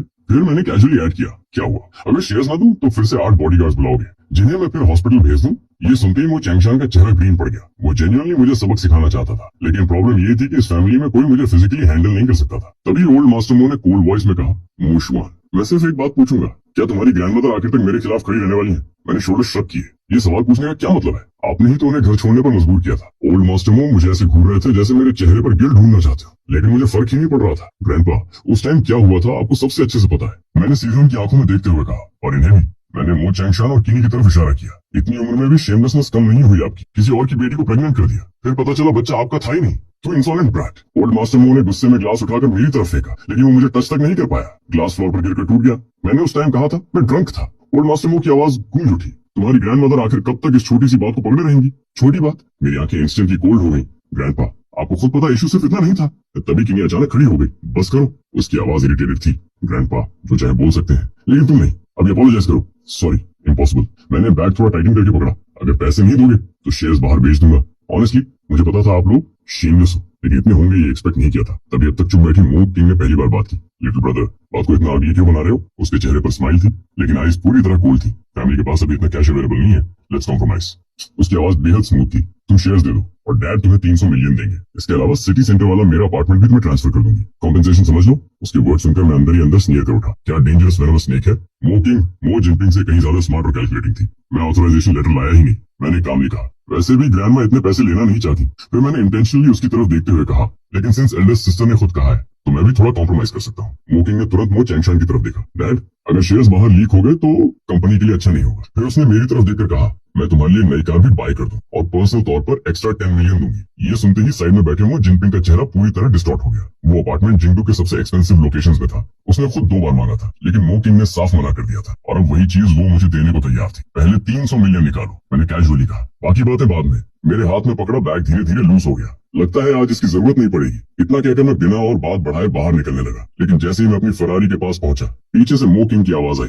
लगता है तुम्हें सच में कोई शुगर मॉमी मिल गई है। पीछे से मो किंग की काम वॉइस आई। मैं मुड़कर उसकी तरफ देखने लगा। उसने यूजुअल कोल्ड एक्सप्रेशन लगा रखा था, वही एक्सप्रेशन जैसे पूरी दुनिया उसका पैसा खाकर भाग गई हो। कल मॉम लिमिटेड एडिशन मेबक की बात कर रही थी। उसने मेरी फरारी पर नजर डाली और आज तुम सीधे 5 मिलियन युआन फरारी में घूम रहे हो। मैंने हल्की स्माइल के साथ कहा, तो डायरेक्टर मो को जेलसी हो रही है। मो किंग ने कोई रिएक्शन नहीं दिया। मुझे सोचने दो। उसकी शार्प आई सीधा मेरे ऊपर टिक गई। क्या तुम भी उन शेयर्स पर नजर रख रही हो। कुछ सेकंड साइलेंस रहा, फिर उसने बिना छुपाए कामली जवाब दिया, हाँ। जब उसने मो जिनपिंग का नाम लिया, उसकी आवाज में डिस्गस्ट साफ था। ऑनेस्टली, अगर तुम मो फैमिली के ओनली सन होते तो शायद मैं सच में तुम्हारी मदद पूरे दिल से करती, लेकिन उसकी बातों पर मुझे पंक्चुएशन तक भरोसा नहीं था। आखिर वो खुद भी सीक्रेटली मो जिनपिंग को नीचे खींच रही थी। तो तुम्हारा टारगेट कंपनी का कंट्रोल है, मैंने कैजुअली पूछा। करेक्ट। उसने बिल्कुल हेजिटेशन नहीं दिखाई। फ्यूचर में हम कोऑपरेट कर सकते हैं। मैं तुम्हारे साथ कॉर्पोरेशन शेयर भी कर सकती हूँ। मैंने कुछ सेकंड सोचने का एक्टिंग किया, फिर धीरे से बोला, कॉर्पोरेशन पॉसिबल है, लेकिन शेयर्स तभी दूंगा जब पैसे हाथ में आएंगे। तुम अपनी ग्रैंडमदर की तरफ से डिसीजन ले सकते हो। ऑब्वियसली, मैंने काम नहीं कहा, वरना मैं डील करने आता ही नहीं। ये सुनकर मो किंग ने हल्का नोट किया, मेरे मैसेज का वेट करना। फिर उसने कॉन्फिडेंट टोन में कहा, मैं डैड, मॉम और ग्रैंडपा जैसी नहीं हूँ। जो बोलती हूँ वो करती हूँ। उसकी टैक्सी में बैठ कर जाने के बाद मैंने पॉकेट से क्वाइटली रिकॉर्डिंग पेन निकाला। उसकी तरफ देखते हुए मेरे होठों पर हल्की स्माइल आ गई। दूसरी तरफ लो फैमिली रेजिडेंस में लूशिया के फोन पर एक मैसेज आया। उसने स्क्रीन पर ग्लैंस किया, फिर बिल्कुल एक्सप्रेशनलेस होकर फोन लॉक कर दिया। सिस्टर, क्या हुआ। लू मंची क्यूरियस होकर उसके पास आकर बैठ गई। लूशिया हल्का सा हंसी, उसकी स्लेंडर फिंगर फोन पर टैप करती रही। मो किंग आखिरकार इम्पेशेंट हो गई। उसकी आवाज कोल्ड थी। मोमो शुआन के शेयर्स खरीदना चाहती है। फाइनली मूव कर दिया उसने। लू मंची बिल्कुल सरप्राइज नहीं हुई, जैसे दोनों सिस्टर्स को ये पहले से पता था। अगले ही सेकंड लूशिया ने कोल्ड स्माइल के साथ फोन उठाया और किसी को मैसेज भेजा। कॉन्टैक्ट नेम था सुयान रैन। दूसरी तरफ मैं टाइम चेक कर रहा था। ओरिजिनली मेरा प्लान स्कूल जाने का था, लेकिन तभी लूशिया ने वीडियो कॉल भेज दी। स्क्रीन पर मेरी दोनों लिटिल डॉटर्स रो रो कर डैडी बुला रही थी। ओल्ड लो रेजिडेंस में उन्हें कोई शांत नहीं कर पा रहा था। मजबूरी में मुझे कार घुमाकर सीधे लो फैमिली हाउस जाना पड़ा। जैसे ही मैं ओल्ड रेजिडेंस के गेट पर पहुंचा, दोनों लिटिल डम्पलिंग्स पहले से वहां खड़ी थी। डैडी है। मुझे देखते ही दोनों अपनी छोटी छोटी लेग से भागते हुए आई और मेरी लेग्स पकड़कर ऊपर देखने लगी। उनकी वाटरी आइज देखकर मेरा पूरा मूड इंस्टेंटली मेल्ट हो गया। क्या हुआ मेरे बेबीज। मैंने दोनों को उठाकर आर्म्स में लिया। अगले ही सेकंड दोनों सिस्टर्स ने मेरी गर्दन पकड़कर चीक्स पर लाउड किसेस दे दिए। मिस्टर मो, थैंक गुडनेस आप आ गए। नैनी ने लिटरली राहत की सांस ली। यंग मिसेस लगातार रो रही थी। ओल्ड मैडम के गेस्ट आए हुए हैं, इसलिए एल्डेस्ट यंग मिस को आपको बुलाना पड़ा। मैंने दोनों बच्चों को नीचे उतारा और एक एक हैंड पकड़ लिया। अगर गेस्ट है तो मैं बच्चों को लेकर वापस चला जाता, लेकिन नन्नी ने तुरंत सिर हिलाया। एल्डेस्ट और सेकंड यंग मिस ने कहा है कि जैसे ही आप आए आपको अंदर ले आए। मैं क्वाइटली उनके पीछे अंदर चला गया। लिविंग रूम का डोर ओपन था। अंदर लूशिया और लू मंची सोफा पर कोल्ड एक्सप्रेशंस के साथ बैठी थी। ओल्ड मैडम लुओ किसी दूसरी एल्डरली लेडी से वार्मली बात कर रही थी। उनके पास डार्क ब्लू एक्सपेंसिव सूट पहने लगभग 27 साल का एक आदमी बैठा था। उसकी आईज बार बार लुओ सिस्टर्स की तरफ जा रही थी। उसे देखते ही मेरे अंदर इरिटेशन उठी। ऐसे लोग यूजुअली ब्लाइंड डेट प्रपोजल्स के लिए आते हैं। आखिर लो फैमिली का स्टेटस और दोनों सिस्टर्स की ब्यूटी किसी से हिडन नहीं थी। इवन बच्चों के होने के बाद भी रिच यंग मास्टर्स प्रपोजल लेकर आते रहते थे। मैंने साइलेंटली नजर हटाई और बच्चों को लेकर दूसरे रूम की तरफ चला गया। डैडी। दोनों डॉटर्स की आवाज सुनकर मैं अपने थॉट से बाहर आया। मैंने डीप ब्रेथ ली और फोन निकाल कर कहा, चलो डैडी तुम्हें कार्टून लगा कर देता है। तभी अचानक बिना नॉक किए डोर खुला। वही सूट वाला आदमी सीधे अंदर चला आया। मुझे देखते ही वो कुछ सेकंड्स के लिए स्टन रह गया। फिर एरोगेंट टोन में बोला, लियो फैमिली अब मेल नैनी भी हायर करने लगी। मैंने उसकी तरफ लेजी ग्लांस डाली। सर, रूम में एंटर करने से पहले नॉक करना बेसिक कोर्टेसी होती है, लेकिन उसने मेरी बात इग्नोर कर दी। उसकी नजर दोनों लिटिल डम्पलिंग्स पर गई जो कार्टून में बिजी थी। उसके चेहरे पर ऑब्वियस डिस्गस्ट था। फिर उसने कैजुअली ऑर्डर दिया, तुम जा सकते हो। मैंने कोई जवाब नहीं दिया, बस उसे ऐसे देखा जैसे सामने कोई इडियट खड़ा हो। ऑनेस्टली उसकी लुक्स खराब नहीं थी। हाइट भी लगभग मेरी जैसी थी, लेकिन उसकी एरोगेंट आइज मुझे किसी फिश पॉन्ड ओनर की याद दिला रही थी। सुना नहीं? उसने इरिटेटेड होकर कहा, क्या तुम लूशिया या लूमांगी के असिस्टेंट हो? कोई फर्क नहीं पड़ता तुम किससे शादी करो। वो आदमी एरोगेंट टोन में बोला, मुझे तुम बिल्कुल पसंद नहीं हो, निकलो यहाँ से। मैंने जाने का तो दूर और आराम से सोफा पर लीन कर लिया। फिर डिलिबरेटली प्रोवोकेटिव नजर से उसकी तरफ देखा। आदमी गुस्सा नहीं हुआ बल्कि कॉन्टेम्प्ट से हंसा। फ्यूचर लो फैमिली सन इन लॉ होने के नाते क्या मैं तुम्हारे जैसे असिस्टेंट को हैंडल नहीं कर सकता? उसकी आवाज सुपीरियरिटी से भरी हुई थी। पहले खुद लो फैमिली का सन इन लॉ बनो, फिर मुझसे बात करना। मैंने उसे पंच मारने का अर्ज मुश्किल से दबाया और इग्नोर कर दिया। तभी परफेक्ट टाइमिंग पर लुएर ने कार्टून से नजर हटाकर उस आदमी की तरफ टंग आउट की और फिर मेरी तरफ मुड़कर स्वीट वॉइस में बोली, डैडी मुझे कैंडी चाहिए डैडी। ये वर्ड सुनते ही आदमी का चेहरा स्टिफ हो गया। उसे अब तक समझ नहीं आया था कि बच्चियां लूशिया की हैं या लू मंची की, लेकिन इतना जरूर समझ गया कि उसकी ऑलरेडी टाइनी चांसेस अब और भी खत्म हो चुकी थी। अगले पल उसने कोल्ड स्नीयर के साथ कहा, सच में इल ब्रेड बच्चे। उसकी नजर दोनों लिटिल गर्ल्स पर गई। बिना फादर के बैस्टर्ड्स, कमरे का माहौल इंस्टेंटली कोल्ड हो गया। मैं जिंगडू की ई फैमिली से हूँ, यानिंग नाम सुना होगा, लेकिन उसकी बात खत्म होने से पहले ही मैंने धीरे धीरे सिर उठाया। मेरी आई सीधे उसकी आंखों में जा धंसी। वो नजर इतनी शार्प थी कि कुछ सेकंड्स के लिए खुद यानिंग भी फ्रीज हो गई। तुमने अभी क्या कहा? मेरी आवाज पहले से कई टोन्स नीचे और टेरिफाइंगली कोल्ड थी, लेकिन यानिंग अभी भी सिचुएशन समझ नहीं पाया। उल्टा सार्कास्टिक स्माइल के साथ बोला, अब डर लग रहा है? मैंने गलत क्या कहा? इल ब्रेड होना तो सच है। अगले ही सेकंड मैं धीरे धीरे खड़ा हुआ। पहले कामली लुएर को सोफा पर बैठाया, उसके सिर पर हाथ फेरा, फिर सीधा यानिंग की तरफ चल पड़ा। क्या? उसने कंटेम्प्ट से कहा, तुम जैसे हायर्ड हेल्पर मुझे मारोगे? उसकी आवाज एरोगेंस से भरी थी। ये फैमिली भले लुओ फैमिली जितनी पावरफुल ना हो, लेकिन वो फैमिली से तो कहीं ऊपर है। उसे पूरा कॉन्फिडेंस था कि मैं उसे टच तक नहीं करूंगा। इसलिए जब मेरा स्लैप सीधे उसके चेहरे पर पड़ा और वो वहीं 2 बार घूम गया, तो कुछ सेकंड्स तक उसे खुद यकीन नहीं हुआ। तो तुमने मुझे मारा? उसने डिसबिलीफ में पूछा। मैंने उसे कोल्ड आइज से देखा। मेरी बेटी के बारे में बोलने का हक तुम्हें किसने दिया? मेरी आवाज वार्निंग से भरी थी। जो इंसान बेसिक मैनर्स तक नहीं जानता, वो दूसरों पर कमेंट कर रहा है। यानिंग का चेहरा ह्यूमिलिएशन से लाल हो गया। पूरे जिंगडू में बहुत कम लोग थे जो ये फैमिली यंग मास्टर को पब्लिकली स्लैप कर सके। तभी दोनों लिटिल गर्ल्स घबराकर मेरे लेग से लिपट गई। डैडी, लोगों को मत मारो। उनकी वाटरी आइज देखते ही मेरा सारा गुस्सा इंस्टेंटली गायब हो गया। मैंने तुरंत नीचे झुककर उन्हें जेंटली हक किया। सॉरी बेबीज, मैंने सॉफ्टली कहा। डैडी गलत था। डैडी को तुम्हारे सामने टेम्पर लूज नहीं करना चाहिए था। ये सुनते ही यानिंग और फ्यूरियस हो गया। तुम मुझे मारते हो और अपोलोजाइज अपनी डॉटर से करते हो, लेकिन वो आगे कुछ बोल पाता उससे पहले दूर जोर से खुला। लूशिया हाई हील्स की शार्प आवाज के साथ अंदर आई। उसके पूरे बॉडी से फ्रीजिंग ऑरा निकल रहा था। यानिंग के मुंह तक आए वर्ड्स वहीं अटक गए। नैनी तुरंत आगे आई। Eldest young miss. मिस्टर ही बिना नॉक किए अंदर आए। इन्होंने मिस्टर मो और यंग मिसेस के बारे में डिसरेस्पेक्टफुल बातें कही। फिर उसने ऑनेस्टली ऐड किया, यंग मिसेस को इंसल्ट करने पर मिस्टर मो ने इन्हें स्लैप किया। ये सुनते ही लूशिया ने धीरे से यानिंग की तरफ देखा। उसकी पीच ब्लॉसम आईज में बिल्कुल वार्मथ नहीं थी। अपोलोजाइज, सिर्फ एक वर्ड, लेकिन पूरे रूम का प्रेशर बदल गया। यानिंग फाइनली एक्सप्लोड कर गया। लूशिया, तुम्हारे आदमी ने मुझे मारा और तुम मुझसे अपोलोजाइज करने को कह रही हो? लूशिया की नजर और कोल्ड हो गई। तुम्हारे चेहरे ने उसका हाथ गंदा कर दिया। पूरा कमरा साइलेंट हो गया। यानिंग लिटरली चोक हो गया। उसके लिए ये इंसल्ट ऑलमोस्ट अनबेरेबल था। तभी पीछे से आर्म्स क्रॉस किए लू मंची भी अंदर आ गई। उसके चेहरे पर फेक स्माइल थी। लगता है यंग मास्टर ई की लाइफ बहुत आराम से गुजर रही है। उसकी आवाज डेंजरसली स्वीट थी। तभी ओल्ड लू रेजिडेंस में आकर शो ऑफ कर रहे हो। फिर उसने नैनी की तरफ देखा। अभी लिटिल मिसेस क्या कह रही थी?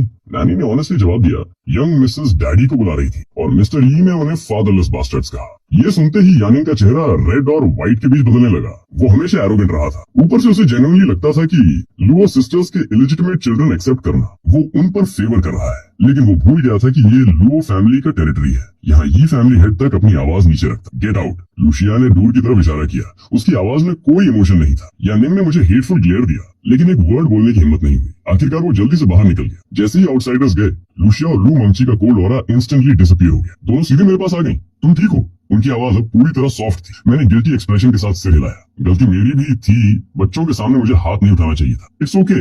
लूशिया ने जेंटली मेरे बालों पर हाथ फेरा। बस यूनिंग था, कोई बड़ी बात नहीं। उसके टोन में साफ था कि उसने उसे कभी सीरियस लिया ही नहीं। तभी लू मंची ने नन्नी को हल्का सा सिग्नल दिया। नन्नी तुरंत बाहर चली गई और जाते हुए डोर भी बंद कर गई। लूशिया सोफा पर बैठी और लुएर को मेरी आर्म से लेकर अपनी लैप में बैठा लिया। फिर उसने धीरे से मेरी तरफ देखा। हमारे बच्चों का फादर सिर्फ तुम हो। उसकी आवाज बेहद काम थी, लेकिन उसमें टेरिफाइंग सर्टेनिटी छिपी थी। और कोई कभी तुम्हारी जगह नहीं ले सकता। मोशुआन।